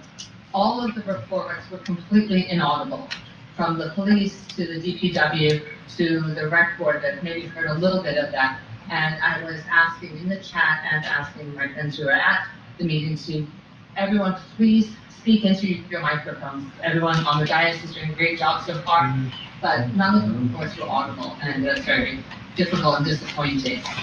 I'd also like to ask, with regards to traffic and traffic safety, if the DPW could check the intersections for overgrowth. For example, turning left from, or even right from Demarest onto Summit Street, there are lots of plants that have grown right out, and so it's very hard to see around it. You have to inch forward very carefully.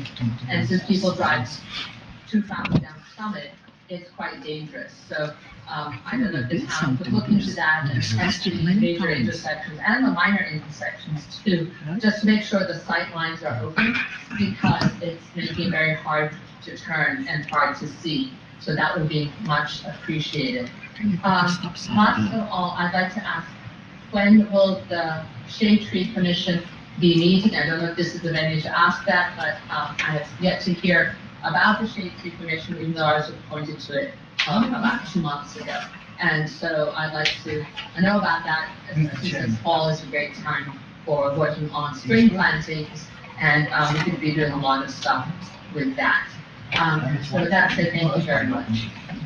Thank you, Emma. Thank you. All right. Give me one moment. All right. If there's anybody else that wishes to be heard on for public session, please raise your hand or hit star 67.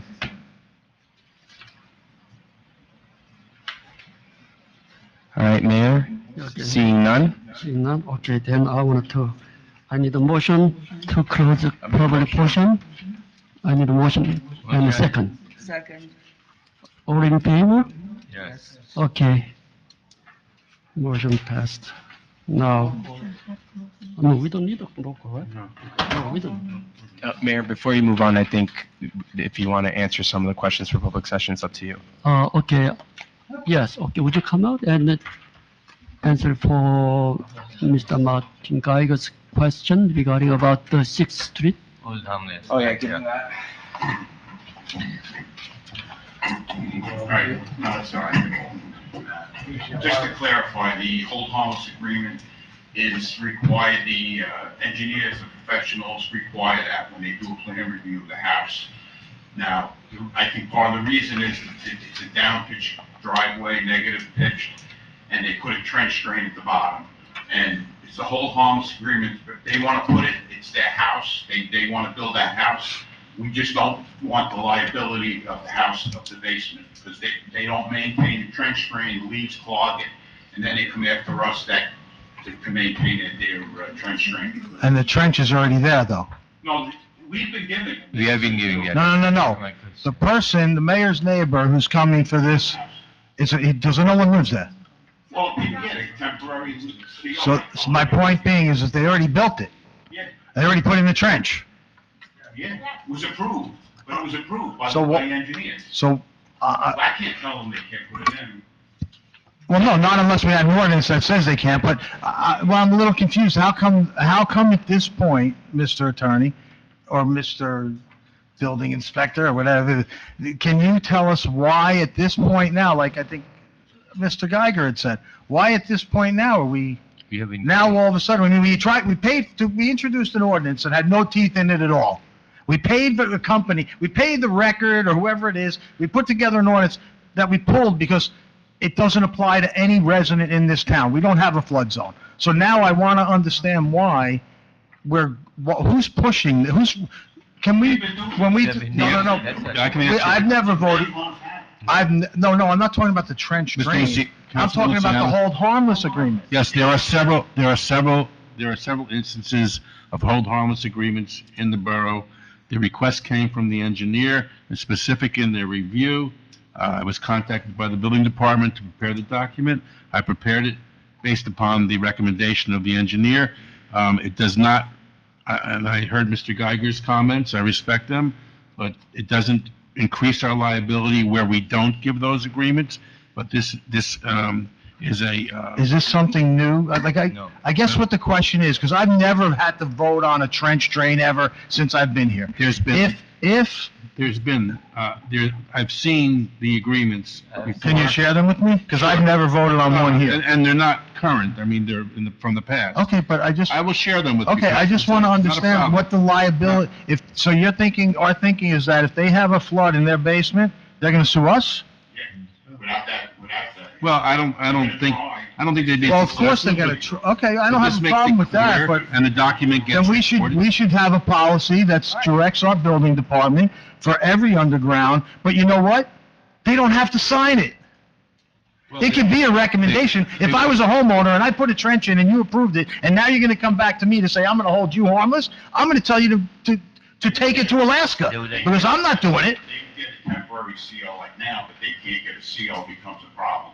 They can't get a CO just because they don't hold us indemnification? I think I'd see you in court on that one. We tell them, part of the problem is trench drain. They don't maintain the trench drain.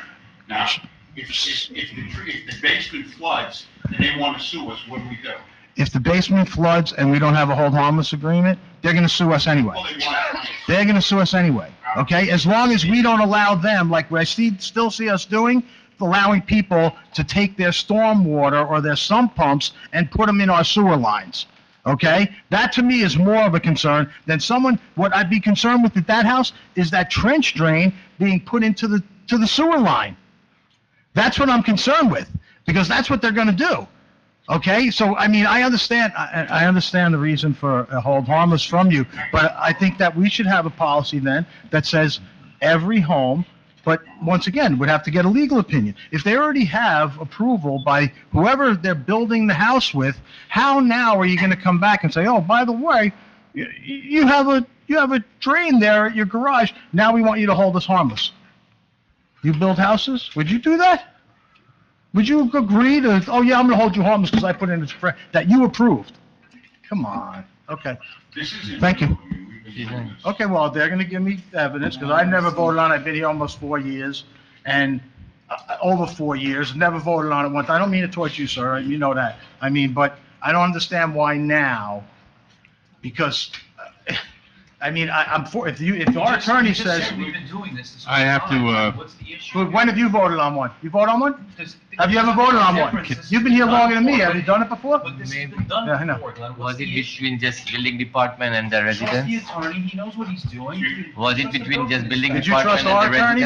residents? It did not come for the voting? There you Very go. good reason. That could be possible. Yeah, because they did a good job. Not that he doesn't. He does a good job. But our other attorney did a great job.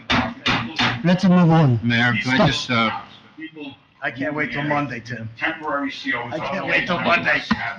I can't wait till that trial can I just starts. address Ms. Geiger's couple comments? Okay, Ms. Geiger? yes. Ms. Geiger, And the truth comes out. Please, Well, listen, we're going to court for McMorrow on Monday. please. Yeah, call her. Okay, yeah, go ahead. I'm sorry, Ms. Geiger, I directed Ms. Scancarella to release the concept plan, so you should be able to get that, not a problem. Also, if you'd like, I'll send you a copy of the fair share letter, but if you want, you just later maybe give me your email, and I will forward that to you, and I will then also send it to the clerk, so it's on file. Yes, that any correspondence comes in, if it's public. Oh, it is public. There should be. It is public. It should be Yeah. part of the submission from your office to whomever you're sending it to that says this is public information and can be distributed. Okay, The Fair Share Plan challenge was a court document that was filed, but I will make it available to you rather than, yeah, no problem. Just one last thing, because the people that own the house, the temporary CO is no problem. I'll hold off with the CO until this is straightened out. Until it's Okay, on. I mean, yeah, but I mean, if I was a homeowner, and you told me I'm not giving you a CO because you didn't hold us harmless, I'd have you in court. Just me personally. I understand, it's just that people hold. Yeah. Okay, thank you. Let's move on. Mayor, Thanks, before you go, I just want to set the clarification on a couple consent agenda items.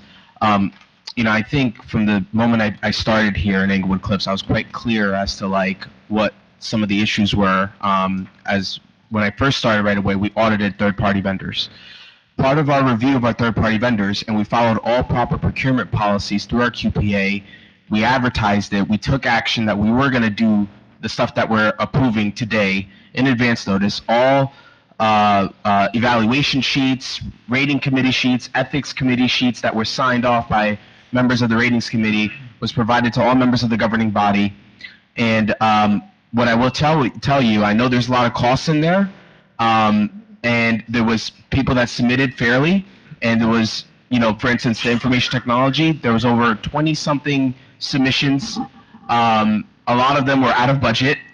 Other ones, there was a ratings committee, which we could include in the whereas clause, the names of those folks that were grading, but it's subject to discretion of the borough administrator, who is a part of that ratings committee in conjunction with QPA. The ratings committee, when the bids are submitted, you get to select internally who do you want to grade the committee to grade the bids that are coming in. But I never heard of a rating. It's called technical management cost. It's what you do with competitive contracting. It's a particular criteria that you have to. You don't have to do. Who's on the committee? So basically, the BA, it depends on the subject matter. So for instance, right? Technology, we had one for information technology. Our technology chairman is Councilman Rashid Patel, so he was there. Our assistant CFO, from a cost standpoint, was there. And I want to know who's on the rate committee, because that we was don't a ratings have. committee. That was a ratings committee. That's what I'm saying. So when was that committee created? It wasn't. No, that was all particular to the competitive contracting bid for that subject. So it was IT related. So I asked our council chair to join it. For Public Works, for Leaf bid, Leaf did not require because it was a bid. So we went with the only bid submission that was submitted. We checked with surrounding towns like the Borough of Alpine if we can do an interlocal agreement. We did our due diligence, and this is where we led to. It's exactly what we paid before. But to answer the question about cost, right now, IT, our line item, currently right now, to our IT service provider, we pay $120,000. This move alone will save $80,000 plus for the municipality, because there's a lot of hidden charges that we've uncovered that we're cleaning up. The phone services, the pay-to-play resolution, you pay Verizon Wireless $3,500 a month. You're cutting that monthly bill to $1,800. You need to pass a pay-to-play resolution. You're bringing in the internet, Verizon Files, because you're on pace to pay Spectrum $13,500. Folks, I've been quite clear with everybody on the dais and with the public what I'm doing and the moves that I'm making. I'm not hiding anything. I've been clear with all my public comments at the beginning, and I've been doing this at a part-time rate of $50 an hour. So I'm just setting this record clear to everybody that $70,000 over the course of 3 years on just your phone and internet lines, $70,000 plus. Your IT service provider was also addressed. Millennium is exactly what we're doing, but we're having a paper trail for it. So Millennium grant writing is $5,000 for the portal, and our CFO said a cost not to exceed for $20,000. You're allowed to do that, and the rest of the payments are, if we like something, we want to apply for a grant, we go off of the hourly rate that was submitted. It's very simple. There's nothing that we're hiding. There's nothing that we're doing. It's not that deep, as they say, and we followed all the proper policies. I'm saying this because if you follow my comments from previous meetings, I've said this. I wasn't hiding anything. From the June meeting that I was here, I said this. So the consent agenda is written here. If members of the council want to make slight clerical adjustments, we can on the resolutions. But I've seen what your agenda packets look like before and what they look like now, and I'll just leave that there. You should resign and become a consultant. You get paid more. Okay, now we're going to move on Payment of voucher, right? Yeah. Okay, I need a motion, and the second, payment of voucher. Payment of vouchers. Payment of vouchers. Make a motion. Second. Okay. Any discussion? Yeah, what is this $75,000 for computers? Okay, yeah, PA, please. The $75,000 for computers, you know, you heard Emma in the public session raise an issue. About 3 hours, 4 hours before, even earlier today, spent time out of the day with myself and some members of the staff to address, based off of the situation that we have right here in this courtroom, to computerize it a little bit further by purchasing the proper audio-visual equipment that we need to sustain what we need to sustain. Now, we have a new, what do you call it? What do they call that? Public hotspot from FirstNet that's here. It still didn't work well. We did exactly how folks have said to do this since January. We're still having audio-visual issues. Our YouTube stream, I think, might be disconnected. I'm not exactly too sure, but our connection, our bandwidth can't hold it. So once and for all, BIS Digital is the vendor, and they changed their name, but they handle the most important piece of equipment in this room, which is a Liberty DCR recording software that your court uses for their court sessions, your planning board uses for their meetings, your Board of Health whenever they have it, as well as the mayor and council meetings.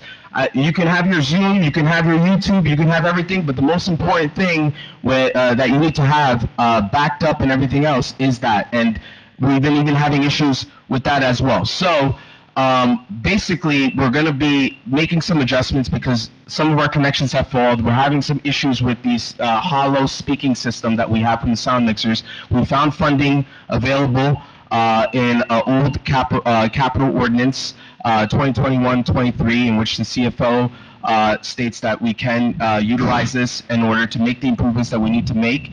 And we're going to end this once and for all so we can continue to have transparency and we can get back to doing the work for Englewood Cliffs and not spend the first 10, 15 minutes talking about Zoom, dual stream, and everything else. Thank you very much. What's the, for this already? No, we did not pay for this. The resolution authorizes it based off of the capital ordinance. what's the bill for Bergen alarm from January through today? I didn't know we even used them. It was like for some kind of door security. Yeah. What is that about? I think that's your fire alarm company, and they provide fire alarm maintenance services for various departments. And Is that something new? Because no, I mean, from what I understand, they've been our vendor for a very long time. Like I said, I'm sorry? Okay, I've never, okay, thank you. I've never seen one of those before. Yeah, like I said, there was a service provided, and we're looking at all of our procurement processes and our third-party vendors, but when a service is provided and we look into everything, you know, and a PO is generated, we have to pay them. Since you mentioned about the consent agenda, Mayor, can I make an inquiry about the consent agenda? Yeah, okay, go ahead. On here we have resolution 25-196, and it's been explained to me pretty thoroughly by our borough administrator that there was some kind of error in their payment. I made a payment in error 11 days late and had to pay my interest. I'm not sure why we're forgiving LG. And I was told that it was a problem on our end. I spoke to the tax collector. Wasn't a problem on our end, okay, which I don't appreciate. But from what I found out is that it was a problem on LG's end. They changed banking. Had nothing to do with us. Okay, I was told it had to do with us as well, and I don't appreciate it. Okay, I don't understand why, I don't know who's, I do know who's bringing it. It was brought because the issue was raised about them paying their taxes late. They changed banks, it didn't go through. But if that happened to me, you know, I think I have to pay my interest. So I don't know if, again, Councilwoman, I know you say these are things that you're just hearing of tonight. So if you're just hearing of it, I hope that you support me. I heard what you heard, that it was our end. I did look for it. I'm not picking on you. I'm not throwing barbs at you. I'm just saying, I hope you support me on this. Because now it's a different story. I don't understand, and you told me to contact the tax collector. Yes. I contacted him. And he said to me, he has no problem enforcing it. He has no problem, and I told him in an email, it's his call, and then what did he do in response? He sent me the resolution. So. Because I wasn't in on your conversation. All I'm saying is, I said, I'm All not. I'm saying to my fellow governing body, if the very least. When you tell a department head it's their call, and they turn around and give you a resolution. I'm speaking, sir. I know. Okay, so. But you're also insinuating, Councilman. I'm not insinuating. No, you're saying that you're misinformed. I had a separate conversation with the tax collector, and at the end of it, I even said, well, Vince, it's your call. You decide what you want to do. So I'm going to interrupt you, because here, LG is on auto pay. Their payment did not go through. They changed banks. We found out the payment declined. We notified them. They didn't know. They have a letter which says otherwise. So if I mailed in a check and my check didn't make it to the town. You can also make a request too, yes. Yeah, anybody. But they made their payment in the middle of the month when they came in. We have a resolution before us to forgive LG who paid their taxes late. Okay, and we want to give them their interest money back and apply it to their taxes. I'm voting no. I don't think this is something we should be considering, okay? I say insanity because my husband used the wrong checkbook. Well, you could have asked for a forgiveness.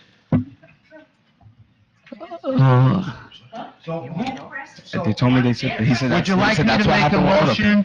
Look, I'm going to make a motion to decline 25, and you guys just like the extra 5 minutes, vote however you want, just me, I'm making a motion to decline that we apply the resolution 196 and enforce and the penalty. We're not there yet. We're at the ordinances. When we get to consent agenda, I guess you can make I that. believe I can make a motion at any time during a meeting. No, you would have to suspend, like you did before 2 meetings ago, you would have to suspend the regular order of business. Okay. Okay, I'll wait for us to be. Yeah, okay, please, let's move on. Okay, we're gonna continue regarding about the payment of voucher. Any further discussion? Anything else? Anything else? No? Would you roll call, please? This is a Roll call, Councilwoman Ramones, Abstain. No, Councilman Lucia, Councilwoman Begat, Yes. I'm voting no on whatever. They don't tell us what it is, it's a guess. Councilman Patel, Yes. Councilman Katrubis. Yes. Motion carries. Okay, thank you. I'm sorry, but I missed about the approval of minutes.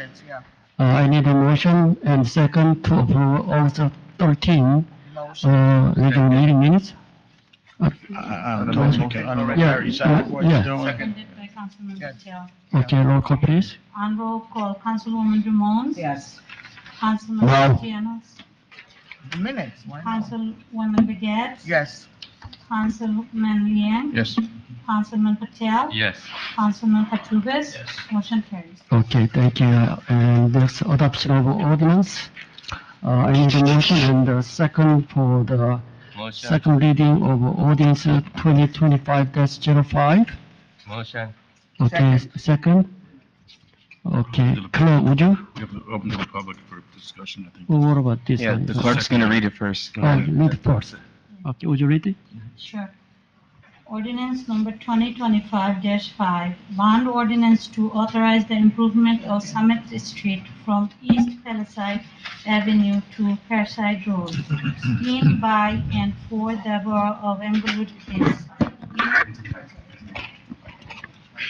Bond ordinance to authorize the improvement of Summit Street from East Palisade Avenue to Perside Road in, by, and for the Borough of Englewood Cliffs in the County of Bergen, State of New Jersey, to appropriate the sum of $250,000 to pay the cost thereof, to appropriate a state grant, to authorize the issuance of bond to finance such appropriation, and to provide for the issuance of bond anticipation notes in anticipations of the issuance of such bonds. Okay, thank you. I need a motion and a second to open the public regarding about the public hearing of ordinance 20-25-05. Motion. Okay, second, okay, all in favor? Yes. Okay, Anybody else? You have any question, please come out and, yes, come out, Karen, please. Karen Geiger, this street has been paved. My husband said it, anybody driving through town would see it. How are you authorizing bonds for work that has been completed and done? I know you have your little switcheroo. It's deceptive. It doesn't work.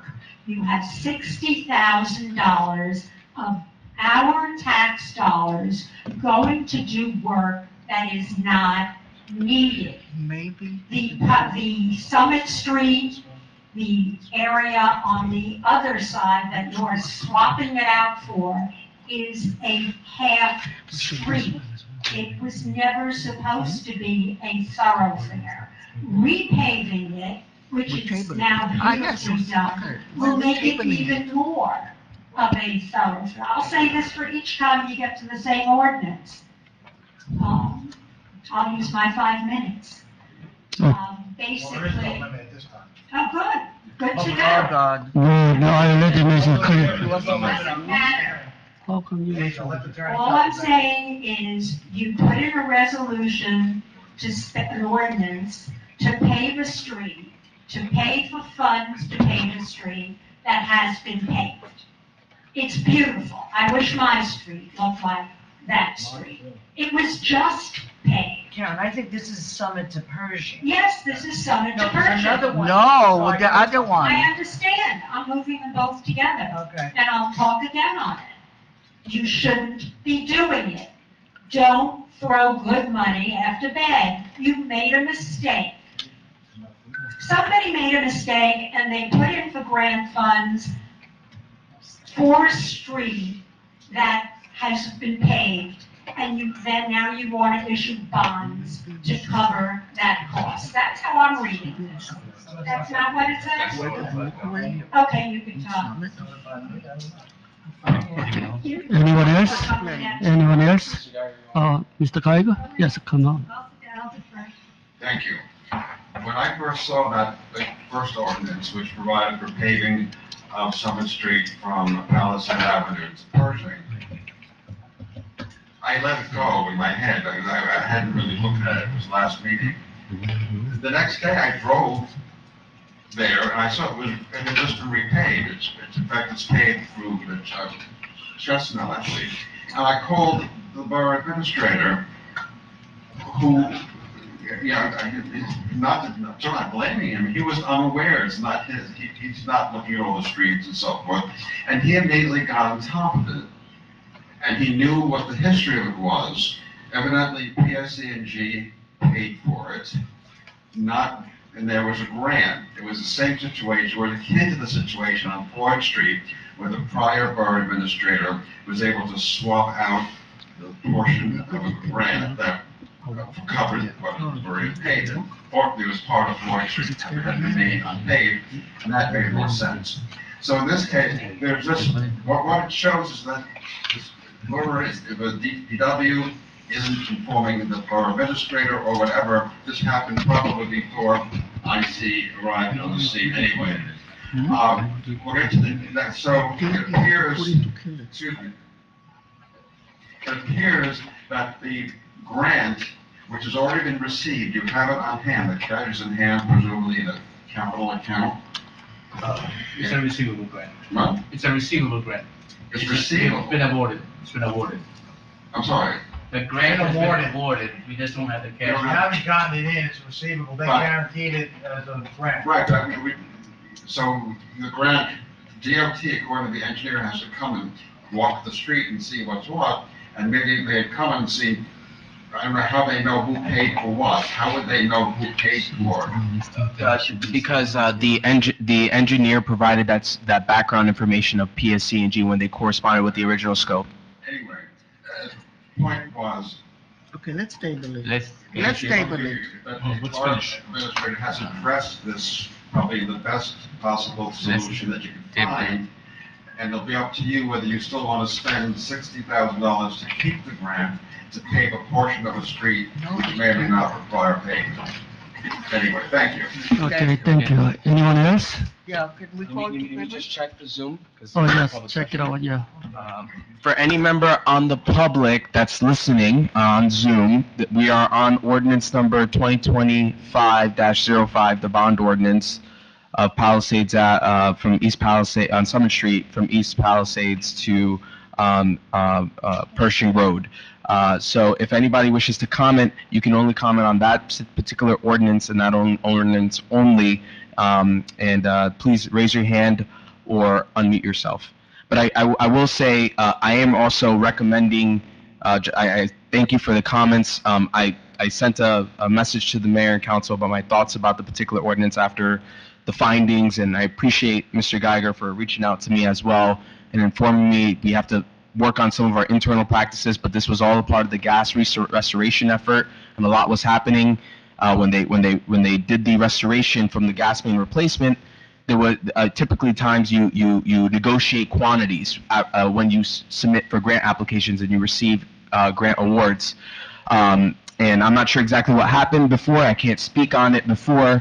I can only try to save what I could save now. We saved Floyd Street, 2 years of fiscal year funding for it. This measure in the following ordinance saves Summit Street as well, which is a grant award of $190,000, which DOT was agreeable to the amended scope. Now, with that being said, anybody on Zoom, you can feel free to comment on this ordinance. Please raise your hand, star 67, I believe. Let me just double check. Do you see anybody? Because otherwise I'll make the motion to close the meeting, the hearing to the public if you don't see anybody with their, are you still taking questions inside? You're gonna. Mary, I don't need the microphone. Mary O'Shea, 12, question. The grant is for $50,000. No, $190,000. $190,000. Okay. And then bonds that we're gonna issue are for $250, right? 60. It says $250. No. The total cost. Appropriate the sum of $250 to pay the cost. Yeah. To appropriate state grant. So we're paying 60. Is the bond. Huh? 60 is the bonding portion, 150 is. Subtract the Well, grant from the author. Well, I don't understand. I'm not grasping the numbers anyway. If we don't need to pave the streets, wouldn't we be better off just not accepting the grant and say, we don't need it because it's costing us money to issue bonds and pay interest and stuff, and do something that we don't need to do? Why don't we just say, thanks, but no thanks, we made a mistake, we don't need it? So that's always a option that the governing body has. However, when the amended scope was suggested and the DPW was there on site, they believe otherwise when they looked at it with the engineers, and that's what they did based on this. But so I hear you, Mrs. O'Shea. And Mercer, it's small. It's a little street. I hear you, Mrs. O'Shea, and like I said, we can only do so much on Summit because the DOT is not going to allow you to go to a complete different thing. And you're right, the only other option is forfeiting the grant completely. I think it's better off just saying it's suppressed, I don't need it. Yeah, there are utility patches and things like that that Mr. Mark Neville has indicated that he'd like to get this resolved off of this grant, and why not take care of it? And some curbing is allowed in this grant as well. So like I said, my job was to save the grant, and that's what I did, and that's as far as I'm going to do. I think we can build a walkway there because people are walking. That's why the ordinance allows you for curbing. They put it as the bond step. How much is curbing? That's Englewood. You can't make it wider because that's Englewood. That's People why the don't street know. is narrow. It was half unpaved for years because it's half Englewood and half Englewood. And it might be going to water. Well, folks, I will say this ordinance is, like I said, my recommendation was to take, nonetheless, whatever is decided, that's for Ordinance 6. And Ordinance 6 is just for introduction. Ordinance 6 has a public session that'll happen next month, and at that point, it could be decided to be adopted, tabled, killed, or whatever the case is. But so 5 needs to be tabled anyway, because it's just, that PSC&G did, and it's done. You can't do anything about it. Ordinance 6 Ordinance 6 is where your conversation is about Van Nostrand and to the dead end, and that could be visited next month when we have a public portion, and then we have a little bit more time to dive deep into it. Respectful, can I just say, please, since it's still public hearing, I'm totally confused, okay? Maybe all the time, but right now I'm really, really confused. This ordinance is for what? Is it for the half road down there? This ordinance is for Let me just Palisades. finish. Or is it for the northern end? So why are we talking about the southern end, which is just cluttering up my mind? That's ordinance 6. We're changing the scope, So, that's why you have to but, so do we have to, so shouldn't we be doing the other end first? Shouldn't we be doing the southern end first? Because that's already, don't we have to do, I'm just trying to understand. I'll explain to Do you. we have to vacate, we have to accept the grant and then vacate it so we can use it on the north end? Is that what we're trying to accomplish? The south. But the south end's already paved. No, south. Strip is paved.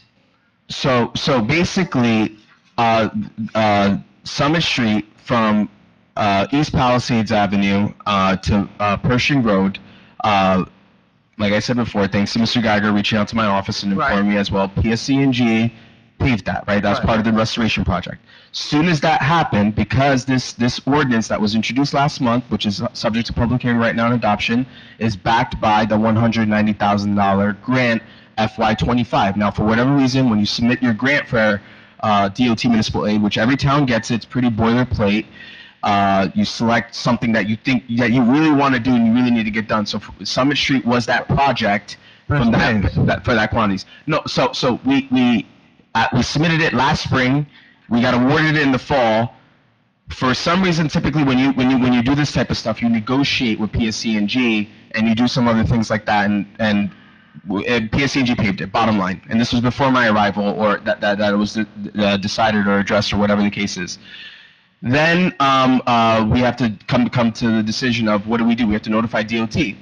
So that is what we did, and basically DOT said, yes, you can amend the scope, you have to stay on Summit and just change a different location. They found another location on Summit, DPW and engineering, and then that's what we did and we submitted. And that's where that resolution 197, I believe it is, to change the scope and make that added substitute in the scope. That was for the resolution, and then the bond ordinance 6 is to actually appropriate it, because you can't amend ordinance 5 and change the entire scope. You have to kill that ordinance because you're gonna have to reintroduce a new one anyway. So you kill it and you introduce ordinance 6. Well, that was clear as the Hackensack River mud. Thank you. Thank you, very good, thank you. No problem.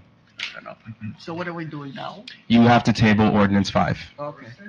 Tabling is better that way. It's just you're not gonna. You have to reintroduce it anyway, but you're not gonna do that. So. Okay, so Are you making a motion to table it? Yeah. Because I'll second it if you make the motion. Someone who made it? I'll make the motion. Wait, no. First off, it's still public session on ordinance, We need to close the public. and I think you might have a person in the back there. Okay, first, I want to close it. Mary, you have a person in the back. Oh, come on, let's finish Oh, it. It's only okay. 2 in the Oh, morning. I'm sorry. Just real quick question, Andrew Dick out 54 Elm Street. As I understand this, the portion between Palisades and Pershing, when the grant was applied for, was unimproved. PSC&G came and paid for it, unbeknownst to us. Now we have this $190,000 plus the $60,000 borough contribution. We need to find a place on Summit Street to do it, even though we may not have a place on Summit Street, because basically the entirety of Summit Street from north end to south end is in relatively decent shape. Right. That decent shape, relatively decent. Mark Neville, DPW superintendent, along with the engineers, believe that the quantities provided from Van Nostrand to the dead end does need improvements because there are utility patches. That's the suggestion they made when. The question for the governing body, and I guess for taxpayers, is the $60,000 worth getting $190,000 just to patch over some utility patches? And you're talking about from the half road south? It's not Fort Lee? To the dead end. Yeah, to the dead end. The short street is already paved. Yeah, to the dead end. But it's like using a coupon to save $3 when you have to spend $7 more to get the final product. So, I mean. Do we have to spend the 60? You don't have, listen, the bids can come in and then it could come in lower, you can reject it, you don't have to do the project, you can kill it. You could see what the amounts are, it's like, no, because you have a, Bond is cheap. I mean, how much is a bond the bond attorney, I think it's $500 per bond that's written. Oh, come on. No, it's $500 per bond. Maybe my suggestion is table it and just really talk with your professionals and make sure. That's what I was saying, there was This dig. is something you really. They have to dig again? Yeah. Oh, yeah, so there's apparently more digging to be Let's, done. close. Okay, we'll hear from the. I need a motion to close public hearing, and then we can further discuss about it. Okay, second? Okay. Okay, all in favor? Okay, now we can discuss about it, tabling or to continue. Okay,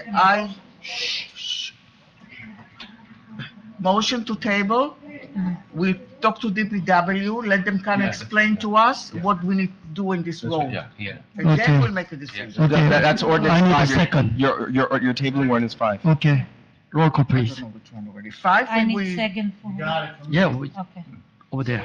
On ordinance, Yeah, tabling 05. Yes. yeah, roll call, Councilwoman Drummond. Yes.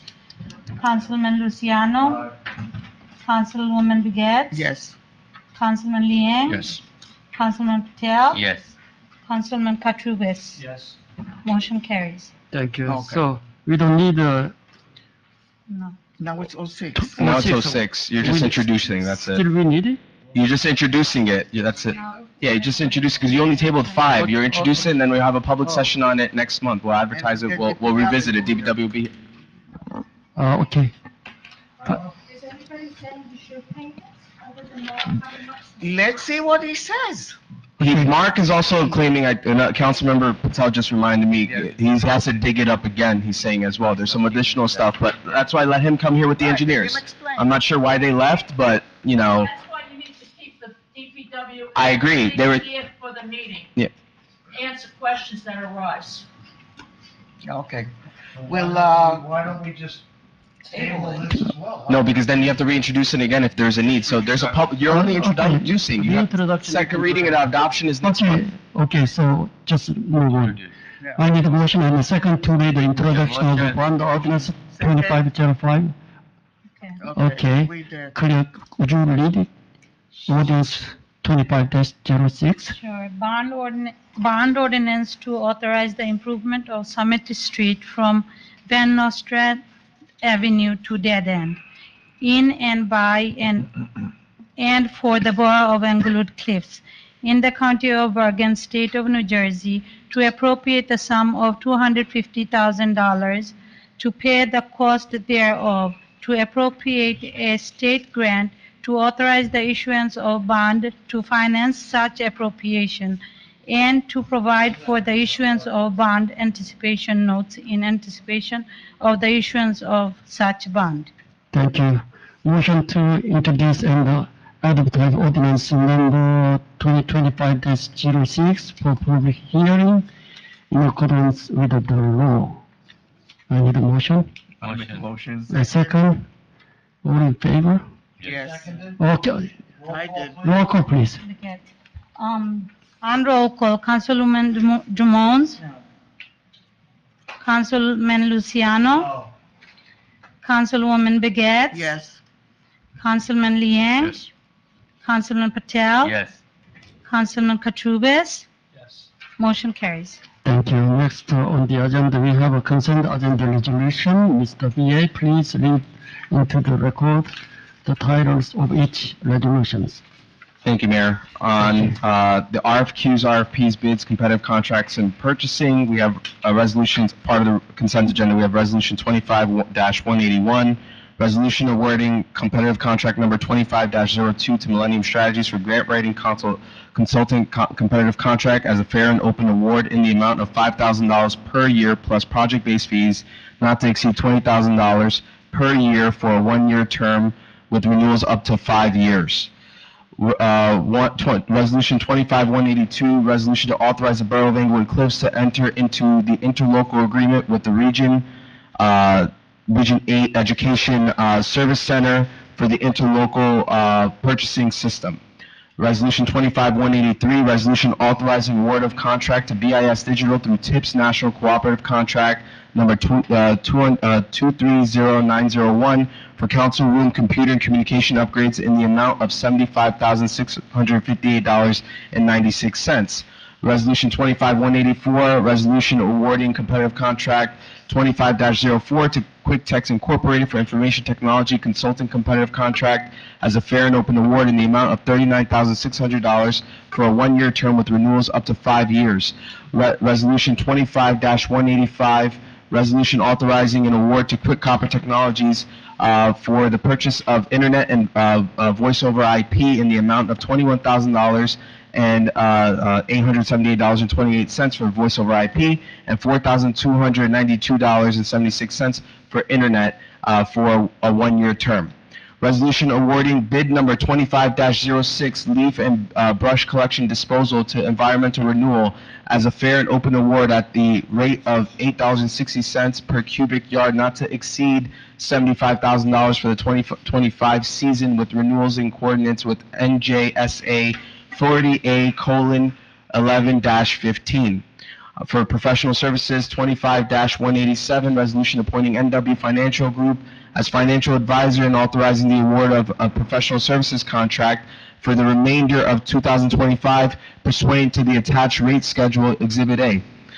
Resolution for recreation items, resolutions 25-188, resolution authorizing the borough to enter into a contract with Soccer LLC to provide training and coaching services for the youth soccer program grades 1 through 8, preschool and kindergarten, with fees for services to be funded through program registration fees collected per child. Resolution 25-189, resolution authorizing the borough to enter into a contract with Hit the Green LLC, trading as TGA of Bergen County, to provide instruction for a youth golf program for grades kindergarten through 5th grade with $135 per child of the $150 registration fee to be paid to the vendor. Resolutions 25-190, resolution authorizing the borough to enter into a contract with Volleyball Club to provide instruction for a youth volleyball program for grades 3rd through 8th, with fees for services to be funded through program registration fees collected per child. Resolutions 25-191, resolution authorizing the borough to enter into a contract with Ricky Harley to provide instruction for a youth basketball program for grades 3rd through 8th, with $150 of the $200 registration fee per child to be paid to the vendor. Resolution 25-192, resolution establishing fees for food trucks and display booth vendors for Englewood Cliffs Day. Resolution 25-193, resolution supporting a Little Free Library in Johnson Park and directing the Recreation Department and the Department of Public Works to assist with the installation.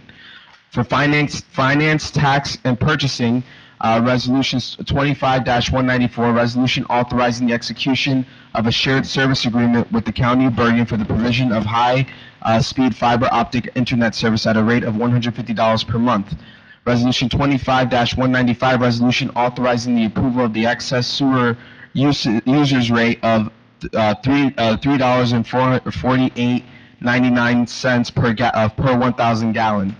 25-196, resolution applying interest collected on 111 Sylvan Avenue to principal (waiver).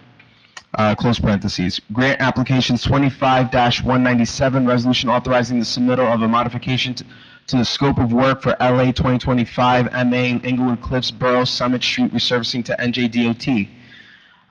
For DPW policy, New Jersey Department of Labor, OSHA, PIOSH, resolution 25-198, resolution adopting safety plans and programs to prevent illness or injury. For miscellaneous items, you have resolutions 25-199, resolution authorizing the entry and execution of an indemnification and hold harmless agreement with Hyun Jin Kim, owner of 16th 6th Street, Englewood Cliffs, New Jersey.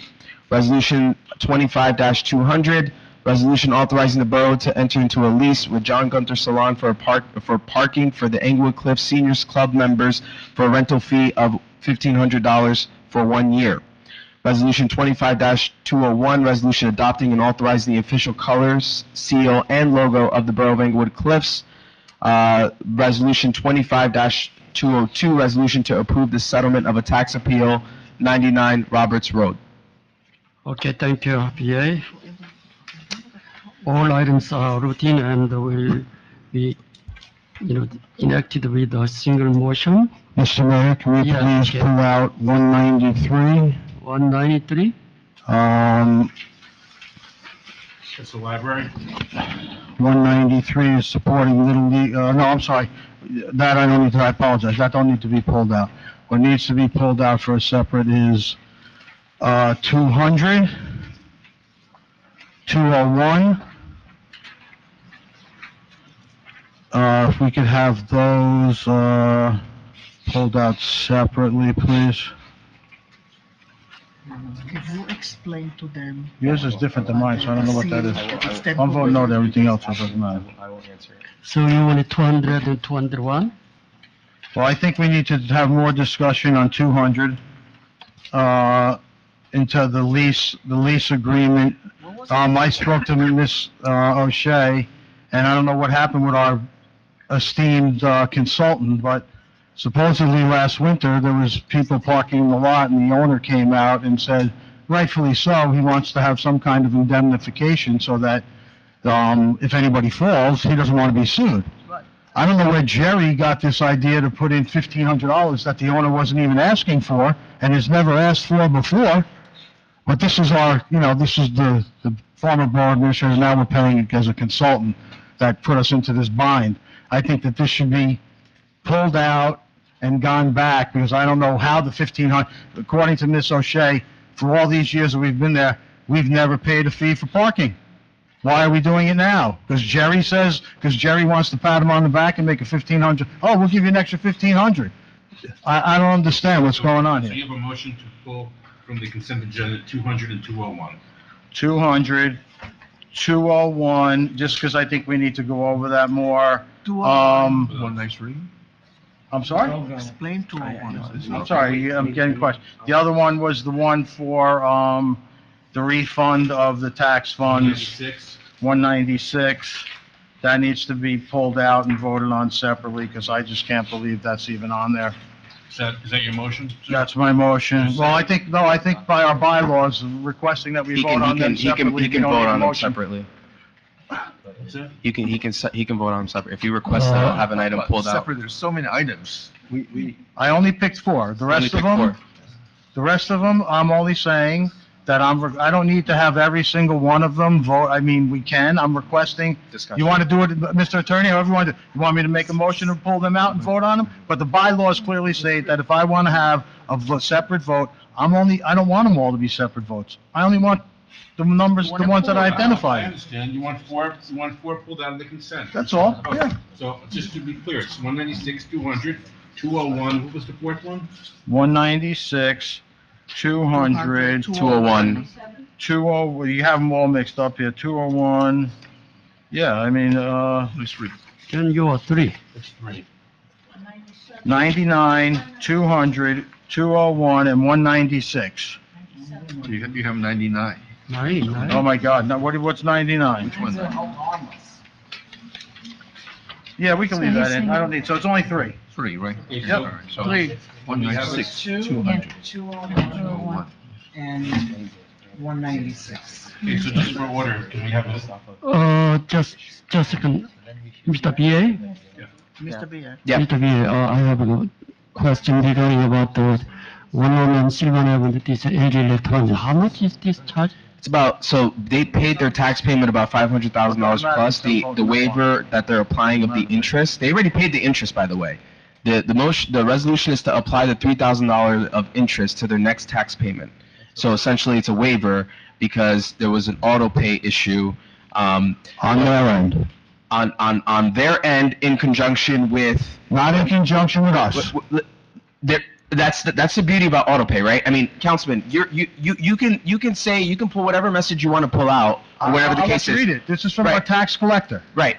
But the tax collector said what he said to you, what he said to me, right, was after I told him in an email, I said, it's your call. And he sent me the resolution. So unless your call means something else. I'm not doubting I what you understand. said that he told you. The difference is that he's saying what I and what Councilwoman were told let me finish, is that it was an issue on our part, okay? If it was an issue on our part, I would 100%, that's why I wanted the details. If they put an auto payment through and it came through to our bank and for some reason it didn't get deposited into our account, then I would agree that that's a screw up on our end. Our tax collector is telling me LG changed banks. They didn't do it on their end, okay? Okay, so I understand we want to be a good neighbor, but you know what? We can't be good neighbors to everybody because you know what? We have people paying late taxes all the time. I understand what you say. You say anybody can apply. When they come in and pay that late payment, do you say, here's a piece of paper. You could go, I'm going to bring it to the council to ask for a waiver. It's ridiculous. The mayor asked a question. Okay, just a second. I want to add one comment. LG Electronics, every year they are paying $40,000 for our 5K loan. I know a lot of places they donated their TV, sound system, everything. So really, they are doing the. Mr. Mayor, what does that have to do with person paying their taxes? Good face. What does they have to do with person? What does it have to do with payment? Just a second. Go ahead. I'm sorry. Finish, you can talk about it. Thank you. Okay, if you let me talk, I'll gladly make it. Any rule to waive this one? That's why you're taking action on it. It's the discretion of the governing body per state statute. If there is a waiver, if there is a significant attempt, and the resolution, like I said, I didn't craft the resolution. I said it was your call. The resolution then was forwarded to me, and the language of the resolution was crafted by the tax collector. The language of the resolution is written by statute. We have the ability to waive, just as you said. Anybody for a legitimate purpose has the ability to ask for a waiver. I think LG has been a good neighbor, but you know what? It doesn't change the fact that they didn't pay their taxes on time. Whatever the error is, it was not our error. That's the bottom line. Miss O'Shea said her husband wrote a check on the wrong check account and she paid interest. I made a mistake because I paid my taxes a few days late, and I have to pay 18 days worth of interest. I don't understand why we have a court. I understand because they're your friend, but let's be honest. Let's move on, okay? We can vote it. Don't argue about it. At the end of the day, it's better that the decision comes before the council, and that's whether you want to apply it or you want to kill it. That's up to you guys. So, Mayor, I would recommend that this time you remove the 3 items that Councilman Luciano asked to be removed from the consent agenda. We can vote on the consent agenda and then we can talk about those 3 items in the next discussion. Okay. So can we have a motion to remove the 3? Yes. 196, 200, and 201 from the consent agenda? We have a motion by Councilman Luciano. We have a second? He did already. Second, we have a roll call. Everybody in favor? Okay. So on the remaining, we can have a motion on the remaining consent agenda. So moved. Second? Okay. Any discussion? Any discussion? Yeah, can the borough administrator explain the seal? Yeah. So if you recall, on June 19th council meeting, there was a resolution for website redesign. And part of their redesign and their agreement was to do a rebrand effort. This resolution in front of you can be amended. This is not an ordinance. This is not anything. This is to put something in. I know what the print version looks darker, but I assure you it is lighter colors. And it basically, we have the wrong incorporation date on our seal, believe it or not. We have 1898 listed on there. We're incorporated in 1895. We use the state seal. There's no evidence that we can utilize the state seal, but we've been using the state seal as a part of our insignia and our seal. I took literally the centennial from 1995. It's there. It's in black and white. And I utilized whatever the police patch was, where it has a boat, and they actually have a more different looking kind of boat, and it looks like a drawing or whatever with the water and the cliffs in the background.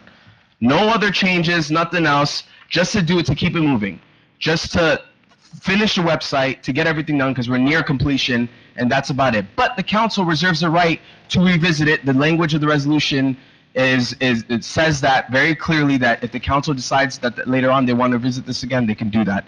This is just to continue it, and it also in the resolution says that the website agreement that was authorized on June 19th permitted the website vendor to provide this branding kit to us, to me, to review and work closely with me to do this. The colors that were utilized was essentially, and it's listed on the resolution, everything that makes up Englewood Cliffs. Cliffstone Gray, Earth Brown, Sunrise Gold, Palisades Bronze, Hudson Blue. Like, it could change. You want to make it maroon and something, you could change it. But right now, I'm just trying to get it through so our redesign could be complete, and we could stop using the seal, and we could stop having a seal that has the wrong incorporation date, because after all, Englewood Cliffs, I think, deserves a little bit more. Mayor, I appreciate the colloquy, but we have a consent agenda now with the 3 items removed.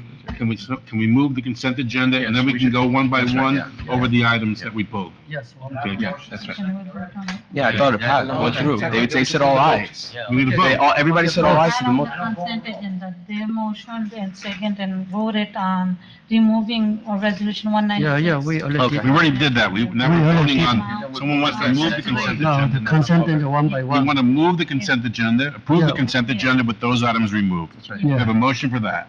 Yeah, we did already. We did a motion for, You already had one. I made the oh, you motion. made a motion. I don't know who that seconded, but I Who heard. seconded the motion? Councilwoman Begay. Councilwoman Begay, you seconded that motion? Yes. To approve the consent agenda with those items removed? Yeah, No, but no, no, I no. would The vote, like- wait. The question was, did she second the motion to remove the 3? We Yes, haven't yes. got to a vote of the consent That's what agenda. I'm asking. Thank you. We did vote to remove them. We Okay. moved, all Okay, of they're them. removed. Now, it's be. I didn't make the motion on the second one. then. Okay, now it will be I'm making a appropriate. motion to vote on Thank you, sir. anything besides those 3. Okay, Yes, is there a second to remaining that? consent agenda.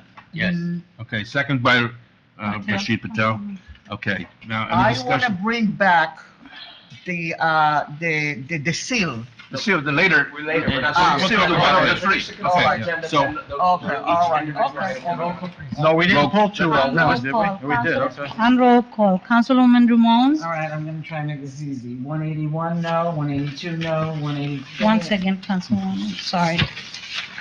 And just if you have more no's than yes, just tell her the yeses. 180 no, No, 2 no, 3 no, 4 no, 5 no, 6 no, 7 no, So say all no.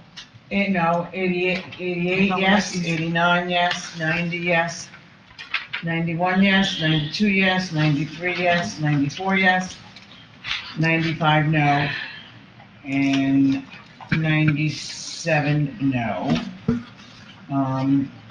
98 yes, 99 yes, 200 pulled, and 202 yes. Okay. All. okay. No, I think it's Councilman Luciano, You squared away with her already? You got all her stuff? yes. Okay. I have no to everything except I'm going to vote yes on 2599 because I don't think that there's any reason that we can't benefit from being held harmless, even though I don't agree with it. And I'm going to vote yes on 193. Okay.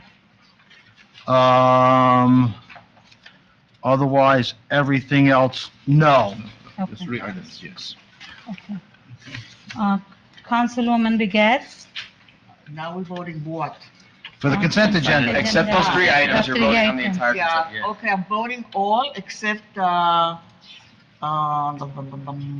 actually,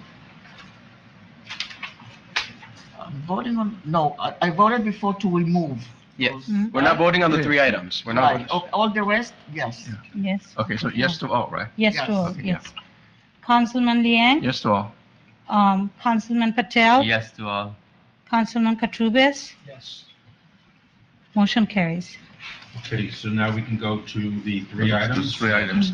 Yeah. Start with the earlier number first. 25-196, the resolution applying the interest collected on 111 Sylvan Avenue to principal. Motion.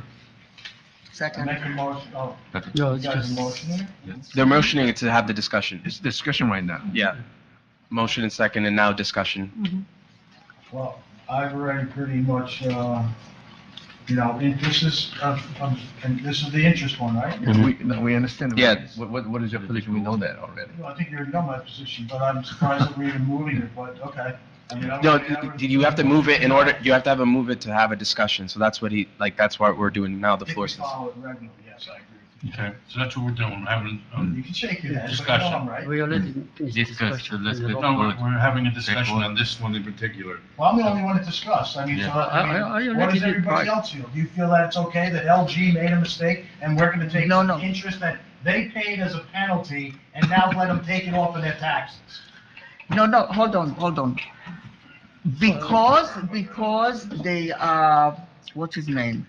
The tax, guy collector Yeah? gave the resolution by himself. No, he did not. He did. No. He did not write the he said- resolution, he said it. I didn't write the I'm gonna resolution. read this Okay. word for word, his text.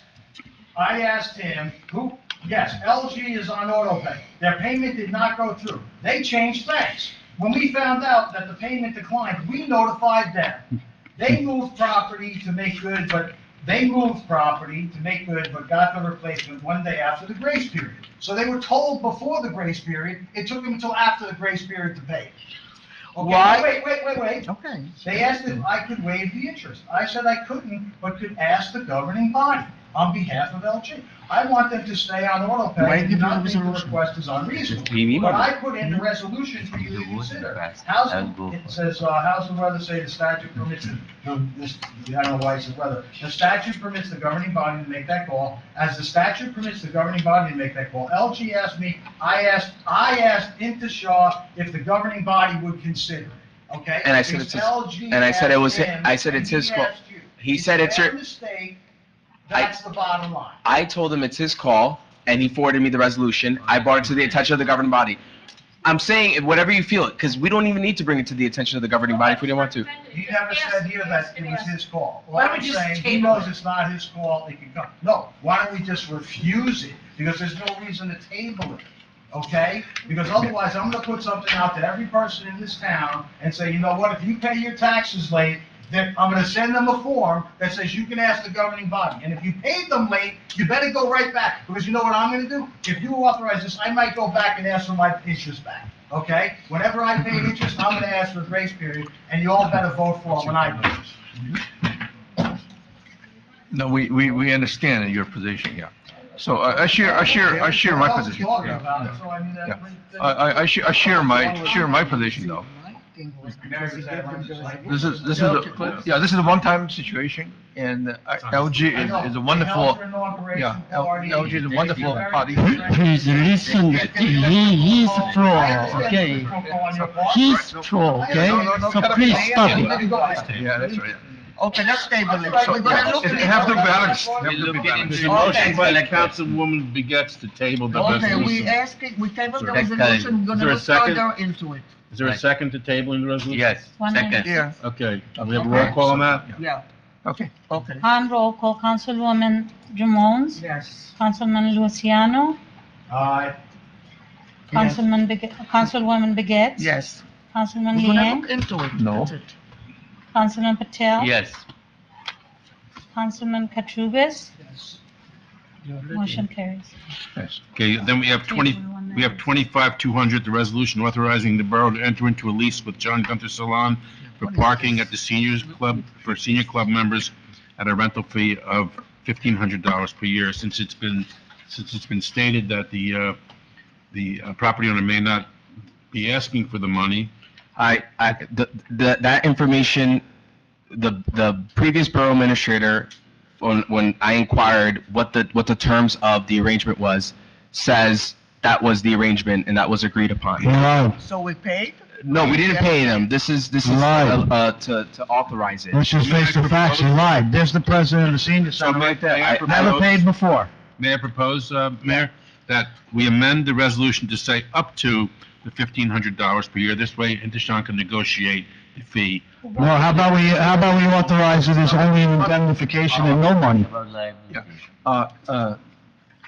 Well, attorney, you know, I heard Up to 1,500 could mean zero. Okay, yes, I know, could be money is 15 one too. thing, but if we pay $1, do we inherit some risks? That's another Well, we're thing. gonna inherit risk because he wants a certificate of insurance and he wants some type of okay, indemnification. just a second. I Yes, will and that's what we gotta do, is annual insurance policy, Would you- that's it. Mario, No fee. please. All Mr. Cooper from John Gunther's salon requested directly to me was that we provide an indemnification for him in case someone fell in the parking lot, But- that they would not sue him. He didn't ask for money. But then he had a conversation with Jerry afterwards. I don't know. Yeah, that's what Jerry told me. After you had, He never asked. Okay, so, and that's what I'm saying. Jerry had a separate conversation with so him. Mayor, Jerry didn't work in the best interest of the taxpayers. there's a motion to table. Okay, motion table, okay. Jerry had a separate Okay, we can- Is there a second? Is there a second? One day a month, one day. Councilwoman Beckett? Who seconded? Who seconded the table? Okay, table is second. Motion. Who seconded? Councilman Liang? Seconded. So that would be on roll call, Councilwoman Ramon? Yes. Councilman Luciano? Councilwoman Beget? Yes. Councilman Liang? Yes. Councilman Patel? Yes. Councilman Katurbis? Motion carries. Okay. Okay, now we have the last one that we pulled, which is The seal. 25201, resolution adopting and authorizing the official colors, seal, and logo of the Borough of Englewood Cliffs. Do you want a motion and then a motion to table, or you just want to do a motion to table? As Intishan pointed out, as Intishan pointed out, the seal could be changed, but he would Yes. like something to put in place for now. For now. Yes, for now we need, okay, I also had objections, whatever, I know, I went with him, whatever about it, the colors and what. But he needs a For the seal website. in order to finish the website. And we will visit it. You can't finish the website without a seal? No, they need a seal, a new seal. This They is, can't finish the website. without- that's what the old. You want to use the same seal with the same state incorporation date? We don't have the seal, take it out. Yeah, you have one right now that you use with the wrong incorporation date. But no one ever authorized that, just take it out. Hold on a second, with all You due just- respect, Councilman Luciano doesn't know anything about developing any sort of software or technology. And according to you in your trial transcript, you know nothing about IT, Tim. You testified under oath and you know nothing about email. I'm not talking about product development. I'm Right. You talked about, you said you know nothing about IT in court. So get your story straight. We'll talk about it on Monday. We'll talk about it on Monday in court there, Tim. You know, to do politics here. Okay, please, Councilwoman, okay, please, everybody stop it. Let him talk. Okay, Livika, okay, would you have an alternative, right? So would you, You got the votes, just move. No, just No, no, no. move it for vote. We can change it later. yeah. Yes. Is there a motion? So Is there a motion? No. Just amend the language. Okay, I make a motion to adjourn. It's in there. No. No, no, Not no. yet. Why not? No, no, Why no. not? Surprise resolution. Wait, we're not done. 201. We're gonna No, go, I want to. I we're gonna want go to to closed adopt session to it. discuss. I want, You want can to we adjourn? I go wouldn't to go adopt with this resolution? Yes, we can change We it. can- We'll Right. change it later, We can go to because closed. it's ugly, I know.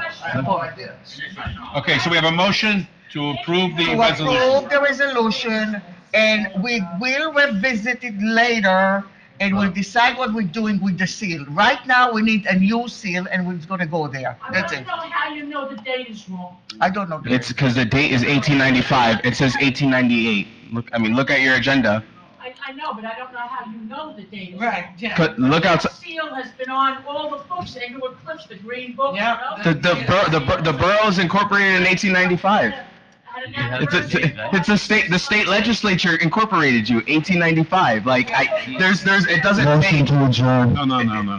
No, okay, let's face this one. Okay, so there's a motion to approve it. Is there a second? Yes. Motion. Yes, All second. right, roll call, please, Resolution. please, please, please, Okay. Okay. please. On roll call, Councilwoman Ramones? What am I voting? Just- The seal, the seal. Approving, yeah. Okay, good. Next. Councilman Luciano? No. No. Okay. Councilwoman Beget? Yes. Councilman Liang?